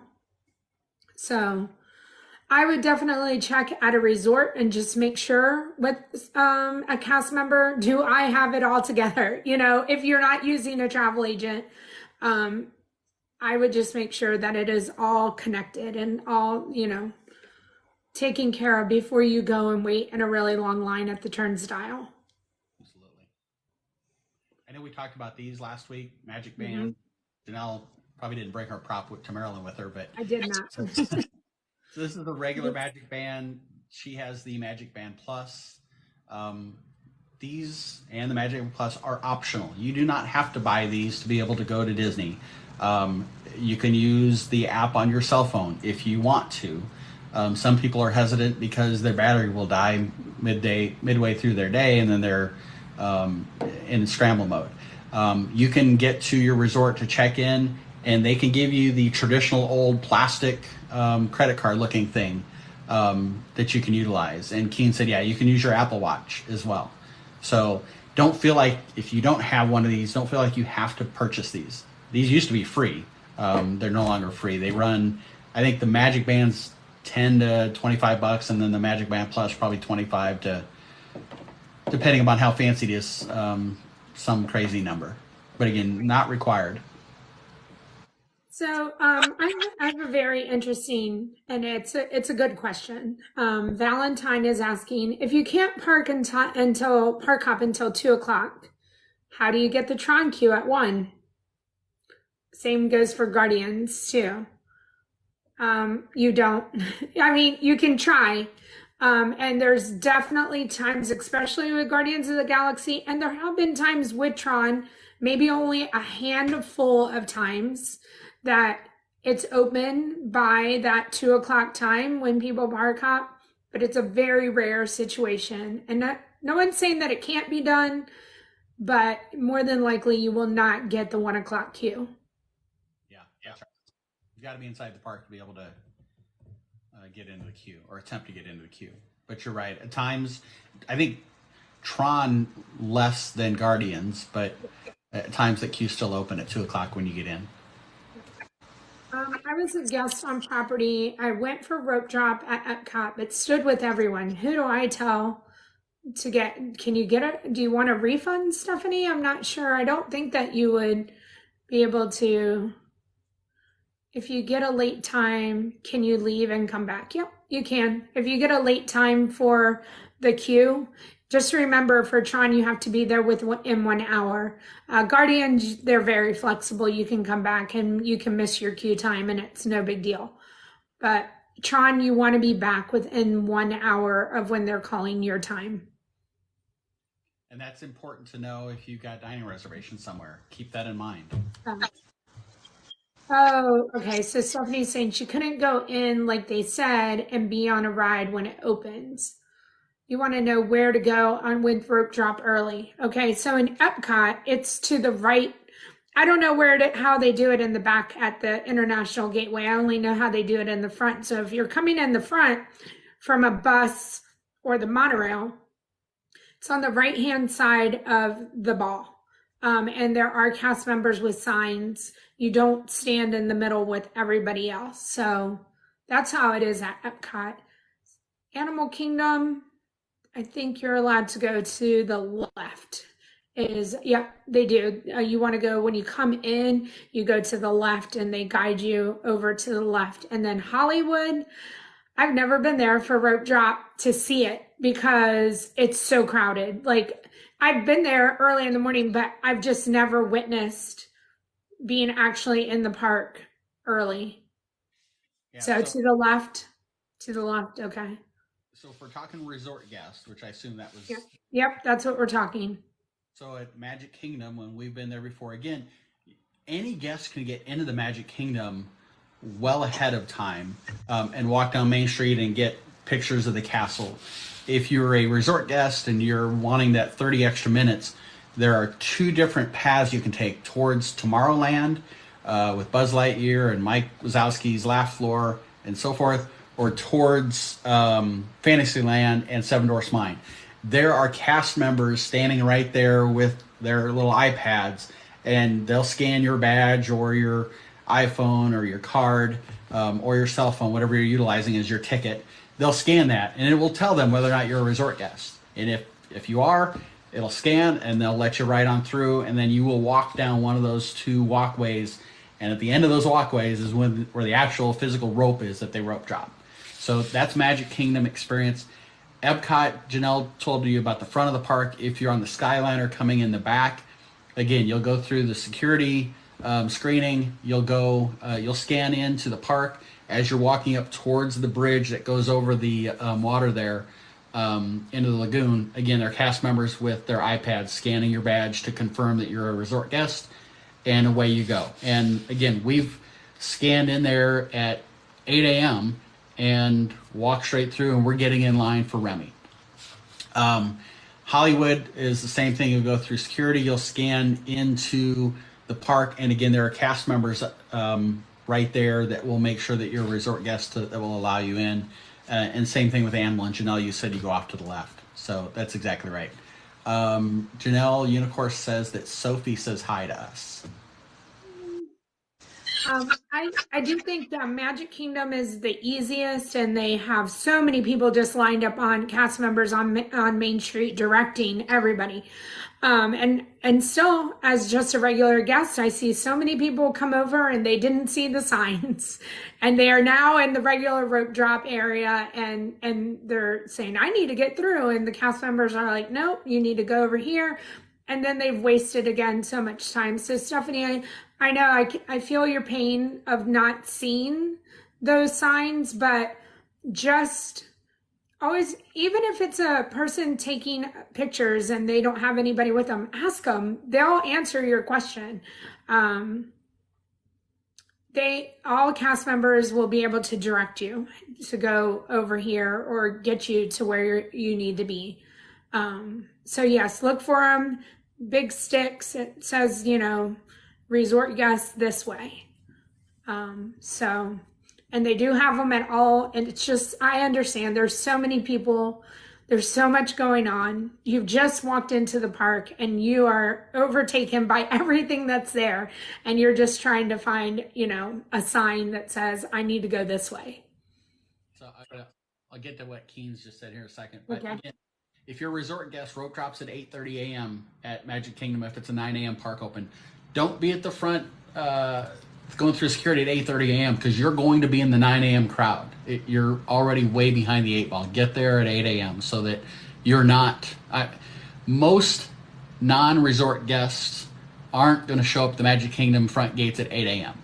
Just most aren't, right? So if you're there at 8 a.m., quarter to 8, something like that, you're going to be with the resort crowd and you'll get in there without any trouble. Keen said Hollywood tells you which way to Star Wars or Toy Story Land. You're exactly right. They'll ask you which direction you want to go. And she said, we asked which way to Muppets. recommend. You probably unlock the door to Muppets if you're rope dropping that ride. So things that I have, witnessed as far as talking to, and I know you said like if Magic Kingdom opens at 9, they are going to let everybody in, whether you're a resort guest or a regular guest, at 8 a.m.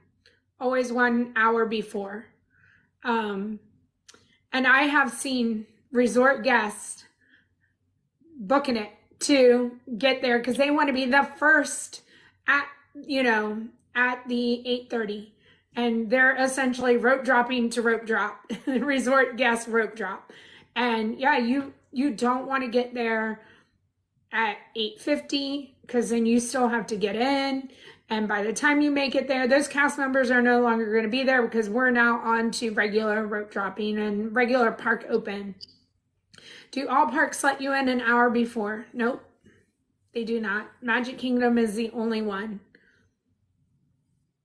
Yes. So, And be honest with yourself. If you're not a morning person, you may not want to try to rope drop. Straight up. I mean, if you're with a family and your kids are not morning people and you force them to be, day 2 of your trip's going to be a nightmare.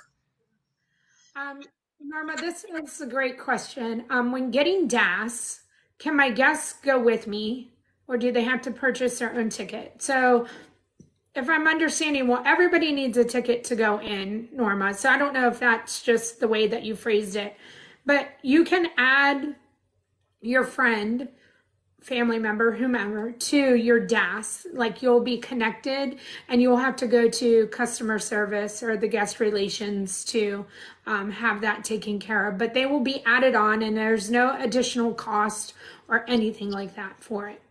I think, don't quote me on this, but you can add up to 5 or maybe 6 people on the DAS. It's 6. It's 6.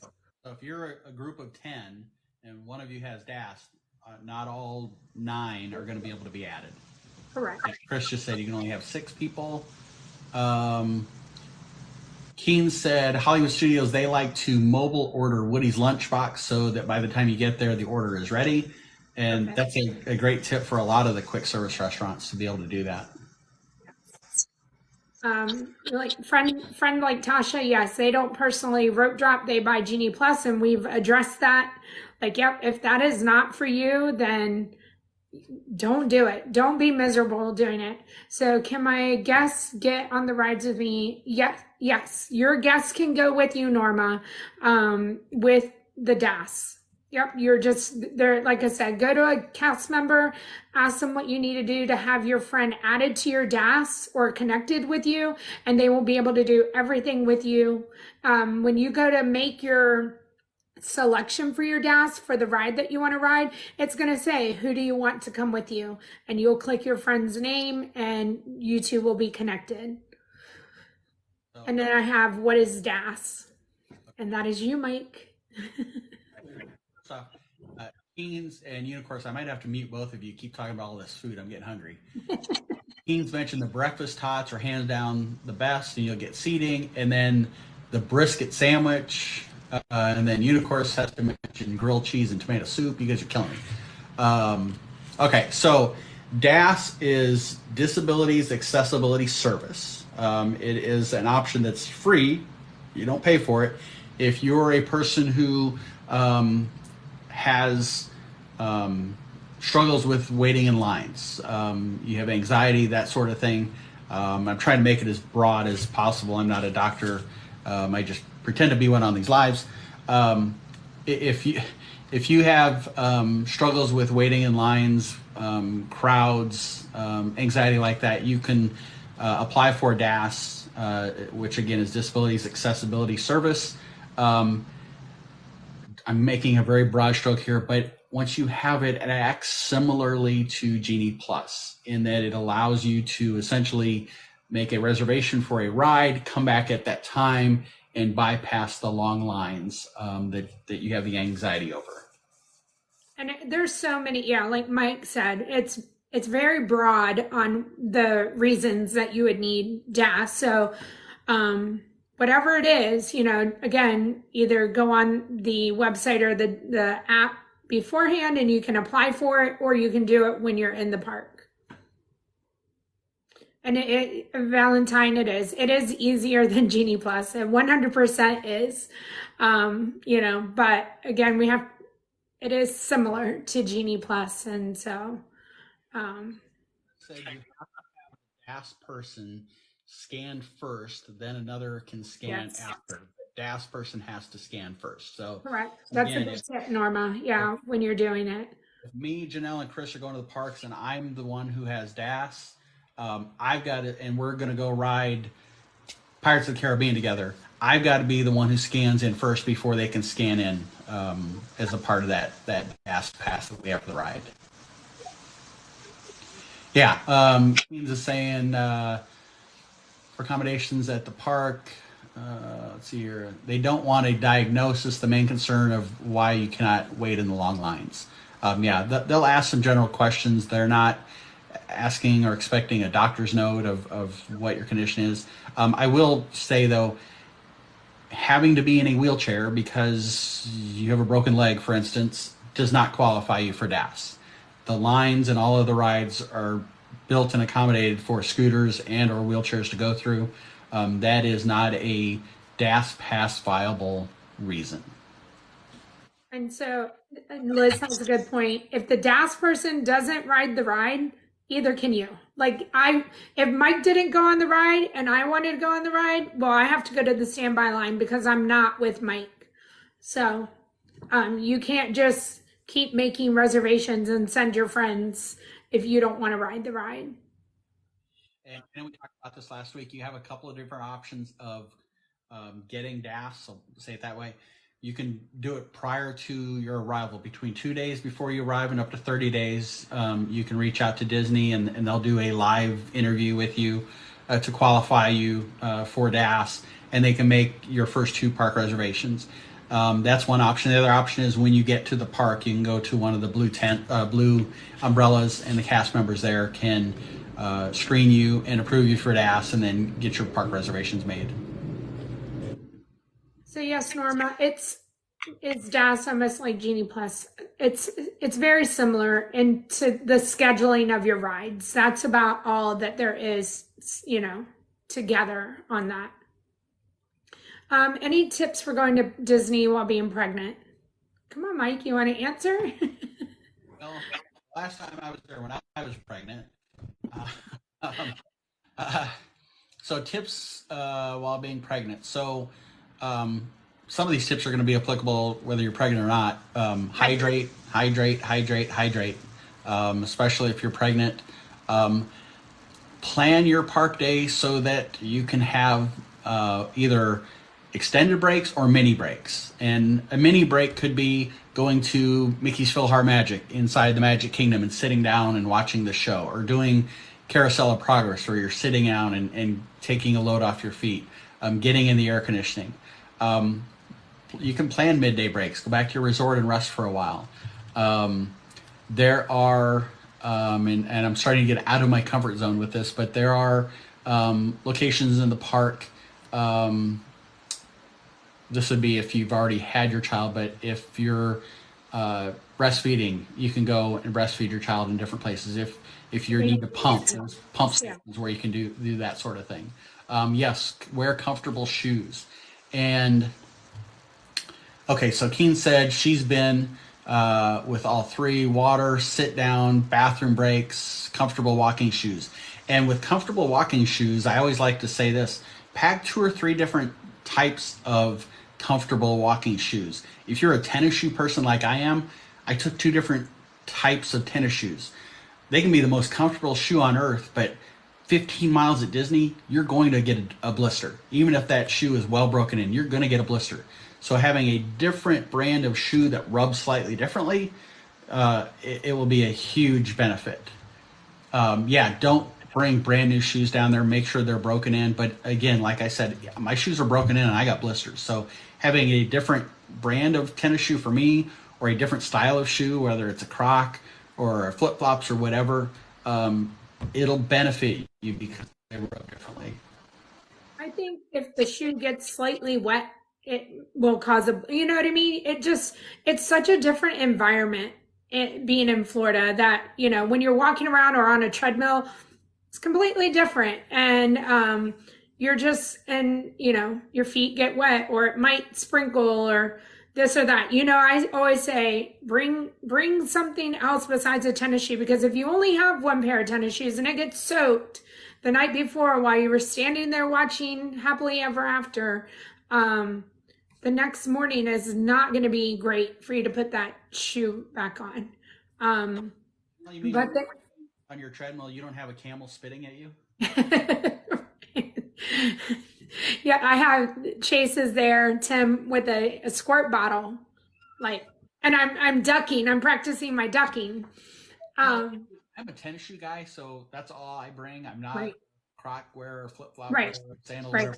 So at a minimum, in your carry bag, your backpack, whatever you're carrying into the park, throw in an extra pair of socks, so that if your shoes do get wet, at a minimum, you can take the wet socks off and put on dry socks. That'll help some. Keen's recommendation is no flip-flops in the summer. When it rains, your day will be miserable, slipping all over the place. And I can totally see that. No, that happens to me. It happens to me. And then I have to go slow or stop and wait for it to all dry up so I'm not slipping. And it's a whole thing for me because I don't want to get my tennis shoes wet.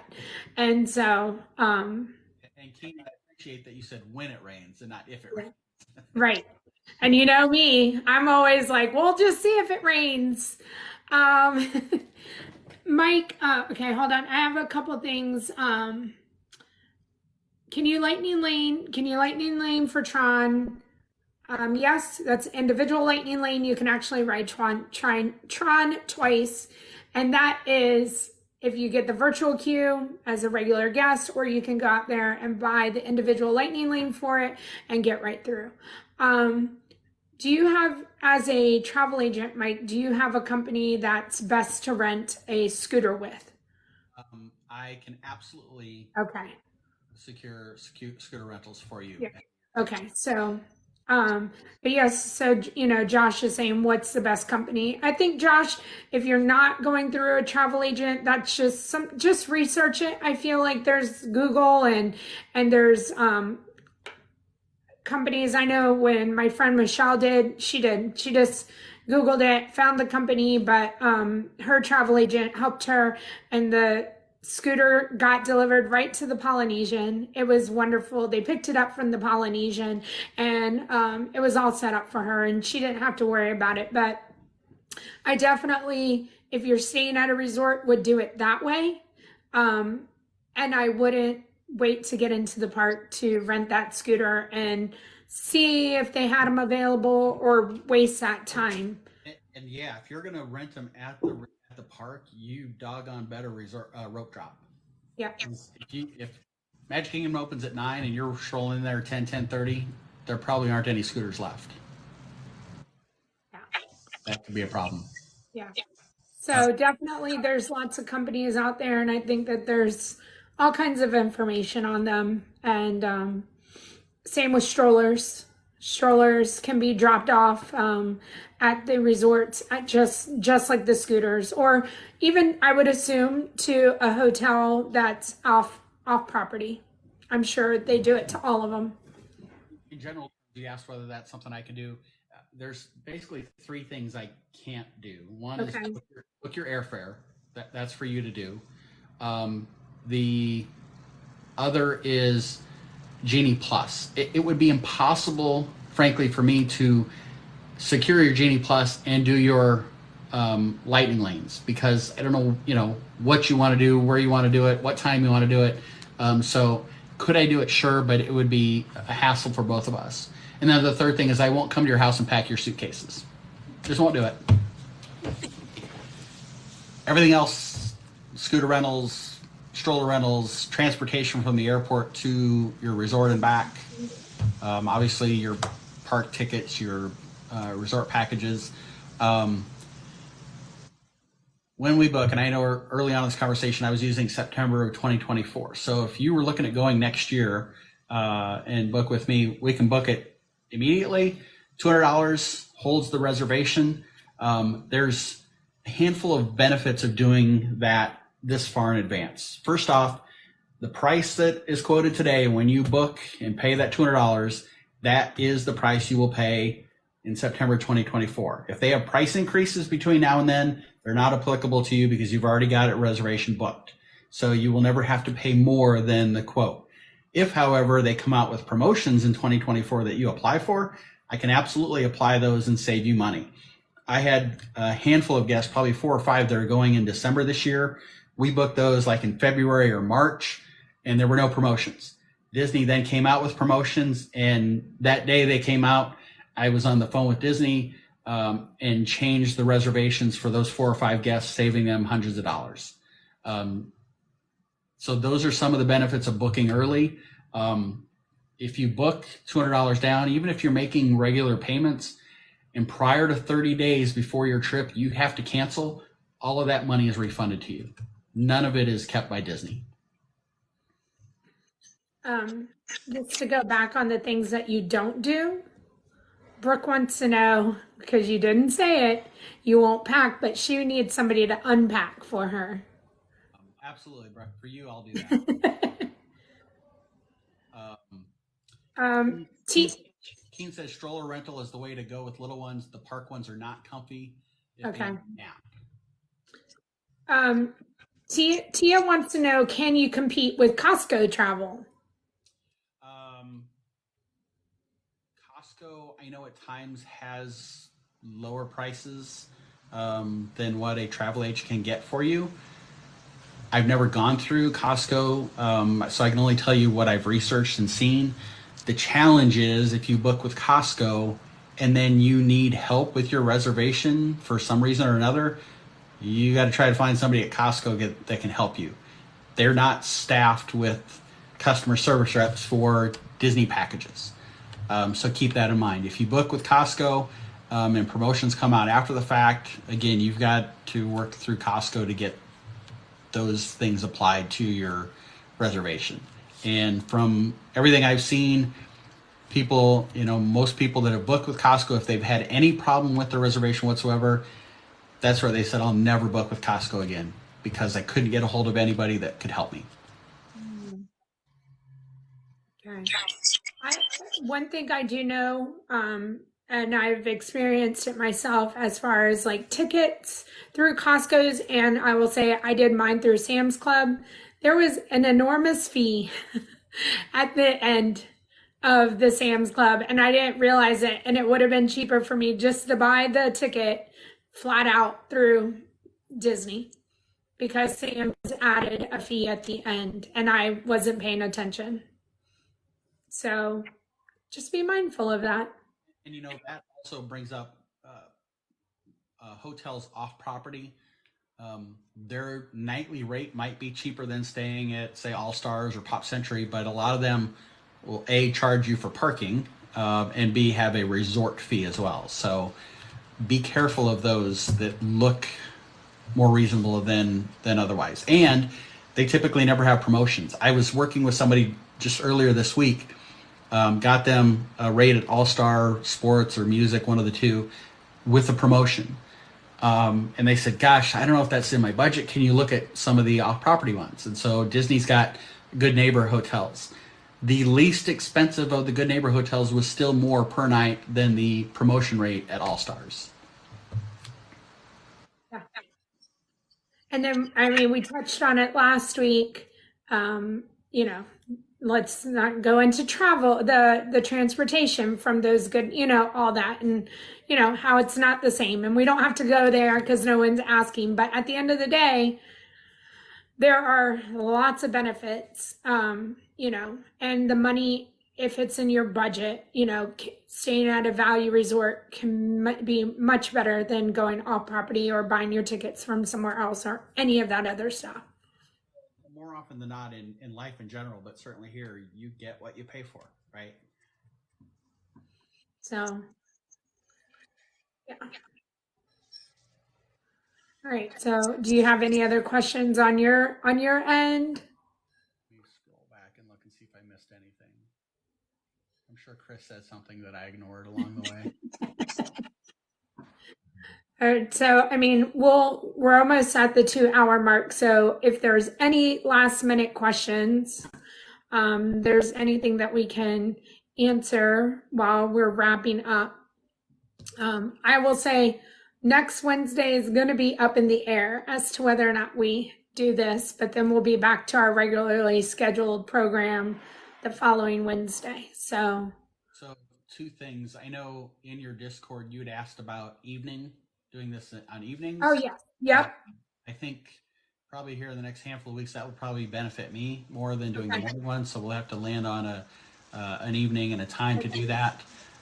Keen's asked a question that I know is it's impossible to answer, but I'll ask it anyway. So maybe you can answer it because I know I don't have an answer. And I'm going to read it exactly as they typed it. Janelle, why are you so amazing? Really? That's really what Mrs. Keene said. Why am I just treat people the way I would like to be treated. And so I just, that's all I would want. And so I appreciate the kind words and that's all I try to do is just be fair and bring joy. So You want me to say what I always say about you about that? go ahead, Mike. I'm gonna get the more you say it, the more I'll get used to it. You look up the word sweetheart in the dictionary, you're going to see a picture of Janelle. Plain and simple. She and as wonderful as she is, yeah, there you go. As wonderful as she is on her lives and here, she's every bit and then some when you're with her in person. And Lori says she thinks Janelle is amazing. I appreciate all the kind words and Mike, you're an amazing person as well. And I don't know if we didn't have you to tell us and remind us all the time, it's a great day to be alive and it's true, and we can depend on you for always reminding us of that, even if we're having a bad day or think something's not going our way. Like, I appreciate that. Beans wants to be muted again. She says Mike is okay. Ah, so, oh my goodness. I had a question when this all started. I was like, oh, I have a question I was going to ask Mike. And oh, so since I go to the park frequently, I just got another one. I got a survey from Disney. Don't forget to fill out this survey. Like, what do you think the survey really does? Is it worth my time of filling out this survey for Disney? Like, are they really listening? I, Just generic, your opinion. my opinion is yes. I mean, Okay. Disney's like any other company, right? And so customer feedback can be beneficial for them to either reaffirm what they're doing is working as they expected, or if it's not, they can make small tweaks. And to the average consumer, small tweaks may not be something that we see ever, but it may be something that a cast member says to themselves, thank God that small tweak made my job easier. And so, again, we may not realize some of the benefits, the cast members might. And look, we all know this. The cast members are incredible. I've said this before. They're human beings like us. They have bad days like we do. They get a flat tire on the way to work, whatever it is, and you would never know it because they are always top notch. And so, if doing a survey might result in something that makes their lives easier, I'm on board 100% of the time. Okay. I'll continue. I do fill them out, but I'm just like, and I know I go frequently. And so it's just probably a numbers game on how many of them I get. And I'm like, okay, we'll go and do it again. And I used to be the mindset of I'm not going to spend and not just Disney, but any surveys. I'm not going Right. to waste my time. I'm not Right. going to do them. I travel for business or used to travel for business quite a bit and would stay at Marriott properties. And I'd always get, every so often an email with a survey to do it. And I finally did one. And I got an email from the manager of that hotel thanking me for taking the time. And it was just like, wow. So that was a realization that somebody's looking at these. I don't think Disney would be spending the time in creating a survey to send out if they weren't actually utilizing the input. I mean, yep, that's valid. That's valid. So, Okay. That's it. I had a survey question. So, does anybody else get the surveys? Am I the only one? Yeah, so Teams is talking about cast compliments here. Yeah, if you have the cast member's name and their city that they're from, and then obviously where you saw them at, cast compliments are incredibly important. It's meaningful and valuable to them. Again, some days they're there being their magical self, and on the inside, they have a struggle happening. Again, they got a flat tire going to work. They're paycheck to paycheck. They don't know how they're going to pay for groceries. They had a family member that's ill or passed away, and so spending that 2 minutes to do a cast compliment, you have no idea the value of that. Yeah, that's absolutely. Thank you for bringing it up because we should, make that something we say every single time, which is cast compliments. I know and it helps them when they come up for a review and our promotion or anything like that. Like those cast compliments help them out so much. So, and I think I said it the other day. Um, you know, even if you take a picture, I've asked so many, I have pictures of badges all in my phone because I'll ask them, can I just take a picture? Because I know I'm moving on to something. And then whenever I get home that night, I go through, you have the date that you were there, you have the cast, it's right there and you didn't have to do it immediately, but, you have the opportunity to go back and have all that, you have all the information saved. Absolutely. And if you're a somewhat regular guest goer, I know Janelle's there very frequently, but if you go 2, 3, 4 times a year, you'll encounter some of the same cast members, and I think if you make an impression on them, they'll remember. I mean, Janelle's got relationships with several of them, and they, to the point where if Janelle doesn't see them by 11 a.m. on Monday, they're wondering where Janelle's at. So they remember. You take good care of them, they'll take good care of you. Absolutely. They do remember. And I think just as magic happens for us, being nice or doing something for them or just smiling or any of those things, it completely makes their day. Like, I was at the confectionery the other day when I was there with Tim, and we got a treat, and I could just see the cast member. She was deflated, and frenzy. It was the evening. It was busy, and I just looked at her and I was like, I just said, thank you. You're doing a good job. Like, you got this for the rest of your night. And she just like turned around and looked at me and like smiled and was like, thank you. I was like, it's almost over. You're doing a good job. And like hopefully that's all she needed in her day, because again, who knows what was said to her before that, or what she did wrong, that she didn't actually do something wrong. It was just somebody not understanding what the system was. So Yeah. I think that can be the slightest difference in somebody's day as a cast member. And kindness costs nothing, right? So Right. Yeah. take that 10 seconds to smile at a cast member or say hello or thank them. Right. Your 5 seconds probably will carry them through the next hour of their day. Or get them. I always ask them. Sometimes I'll be like, "When did you get here? Are they coming off of their shift? Are they just getting here? Like where are they in their day for what do they need? As far as like, do they need that just little push? Like you only have one more hour. You're okay. Or oh, you're here and fresh and like have a great time. Hope it goes well for you. So." When you ask, they are so into talking and so into sharing and not just only making magic for you. Like to even be concerned about them is like so magical for them that guests take that time out of their day. Thank you, Joe.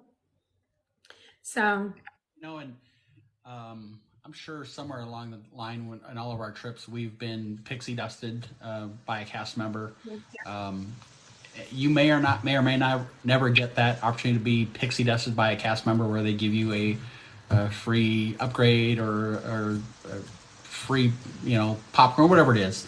But your kindness might result in somebody else being pixie dusted, and hopefully that in and of itself would kind of warms your heart that making the difference for them might make the difference for somebody else. It reciprocates.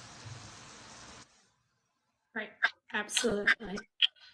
So I think that was a good topic to end with, and we need to remember, yeah, to I know during my lives we're always trying to remind people send compliments and send cast compliments, and I mean it goes not only at Disney but through your life and through your day, and even going to the grocery store. A compliment and kindness is all free and can just change somebody's day. You never know what they're going through. Never. That's exactly right. So, well, it's another Wednesday in the books. We've So, talked for 2 hours again. well, I probably talked for an hour and 20 minutes, and you talked for 40. So, So, Janelle, do you want to tell everybody what your plans are here the next week and a half, since you're not in Florida? yes. I know I have a surprise coming for me. And no, I know the surprise, but yeah, my dad is coming here and he's trying to surprise us, but I already figured it out. So, and so what I think my plan was supposed to be, I don't think my plan is going to be, but yeah, I know, Brooke. I had to bully Tim into telling me because I knew something was up. And that even he told me that this morning. He was like, you better still act surprised. So I will. So, um, yeah, I'm gonna have a full weekend of just being with my family, helping my son move, and then Monday I'm still meeting with Megan. It might have to be pushed to Tuesday. I'm not sure. Um, but nope, Tim did not. Tim did not. Brooke, he did not. I just said I bullied him, and so I will own everything that I coerced out of him. So. Um, and so, yeah, we'll be at Hershey Park at the beginning of next week, and we are going to Knoebels on Tuesday. That's set in stone. So that's going to be so much fun to take you guys to a new amusement park. Knoebels is the oldest free amusement park. So, I mean, they have major roller coasters and everything in there, but it is a pay as you go system, just as Disney once was. And so, but they kept it, and you can either pay per ride, and it just depends on the ride, what the cost is. And I don't think a ride is more than $7. And then, or you can buy a bracelet. So, and they do have a haunted mansion too. I think it's similar to Disney's haunted mansion. So we're going to be doing all that next week, and I am very excited about it. And then I'll be back in Florida next Friday. I'll come back, do a little more family time, and then head back. So I So, think that Monday the 7th, you'll be back in Magic Kingdom, if I remember right. yep, absolutely. That is it. Monday we will get back to Magic Kingdom Monday, and we will be back on track. So it's the longest I've ever been away from Disney parks since starting all the streaming. So it's definitely different for me. And like I said, we'll be throwing in these lives, and like I said, I don't know, because of what's happening with my dad. I think it threw everything off for next week. Thank you, Tasha. So, but super excited. I'm going to get to see my dad, and um, we're all going to be here. Chase is still here. He was supposed to go um, back to Florida, yes, tomorrow, but he's staying extra so he can see his grandfather and stuff. So, yeah, very exciting times. Things I didn't even know about. But bullied your way to find out. Yeah. You know what? Like, so just to tell you, like, my dad started texting me and I was like, I don't know, this is just a little bit off. And I was like, it's just, the things he was asking. And people kept asking for my specific schedule. And I was like, never, ever have I gone and y'all want this specific schedule? What is going on? And poor Tim, he just starts smiling. And that's when I know it's over. Like, game on. I can get information out of him. And he took the blanket and he was covering his mouth. And I was like, oh, this is a done deal. I figured something out. So thank you So, guys for the gifts. moral of the story is don't share with Tim Nope. anything you want to keep from Janelle. 100%. He tried, and bless his heart, he is petrified that I'm gonna just, go out there and say, Tim told me. So he does not want to be the bad guy in all of this. So I got him though. It's not gonna happen. So yeah. Do you have Okay, so before finishing up, I did add Mike's information to the link tree. So up here, click on the Disney Parks with Love, and you will see the Discord is added back again. And then Mike's, what is it called, Mike, specifically? Travel destination? Travel. I can't remember what you named it, but the No, travel. it was whatever. That's what it automatically put in there.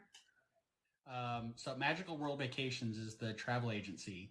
Okay. So the link that Janelle added to her profile to her link tree, when you click on that, that will open up a page where you can then select the Disney destination that you want a quote for, whether it's Disney World, Disneyland, Alani, Disney Cruises, Adventures by Disney, Hilton Head, and what's the other one? Vero Beach. Yeah, Vero Beach, yes. So that's in Janelle's profile in TikTok in her link tree. It's also, I'll point to the wrong place probably. It's also in mine as well.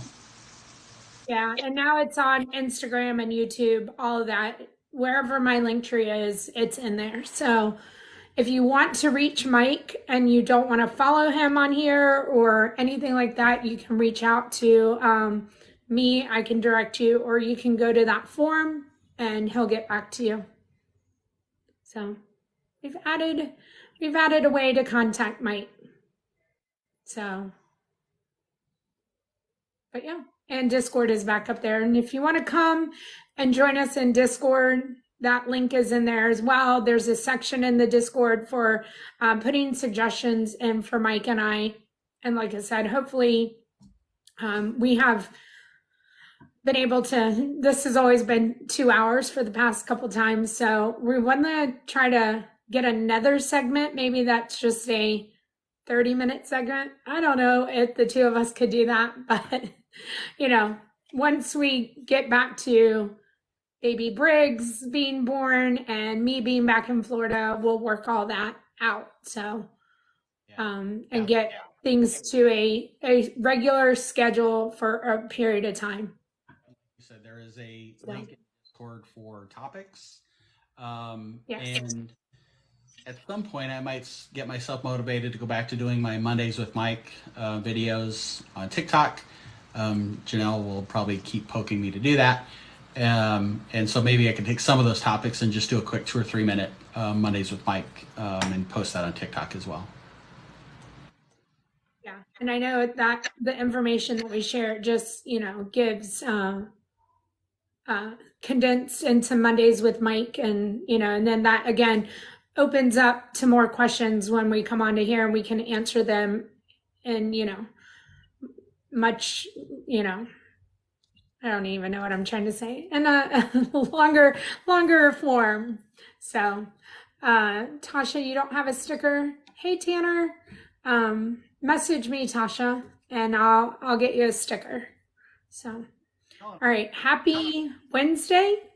It is Wednesday. We could talk for 2 hours without a topic, but if you have topics, we can 100%. hear your conversation around what I care about. Yeah, so, and we're happy to just keep answering them. She was talking about her sub sticker. Oh, okay. So, yeah, I feel like we could keep talking and we could, go into everything that we've talked about even longer in length. I mean, Genie Plus, I think we could take an entire day to just continue talking on how to do it, schedules and all of that. So, and rope dropping and resort staying, all the topics could go on for days and hours. So, I don't know if people want that. So, Yep, you're exactly right. I mean, again, you can go to the parks 50 times and still not see and do everything. So it's one of the beauties of a Disney trip. It can be different every time. right. All right, guys. Thank you for being here. Thank you, Mike. I feel like it's like the Brady Bunch. We'll look at each other. I'm looking at your palm tree. I'm intrigued by the palm tree. So Ainsley's coming tonight too. That's another exciting thing. So I get to see her tonight too. So uh, I'm gonna go and get ready and move on with my day. And I hope everybody has a wonderful rest of their day and rest of the week. And again, I'll update everybody in Discord. And thank you. Awesome. Thanks, Janelle. Thanks, everybody. Yep. Great day. Bye. Bye, guys.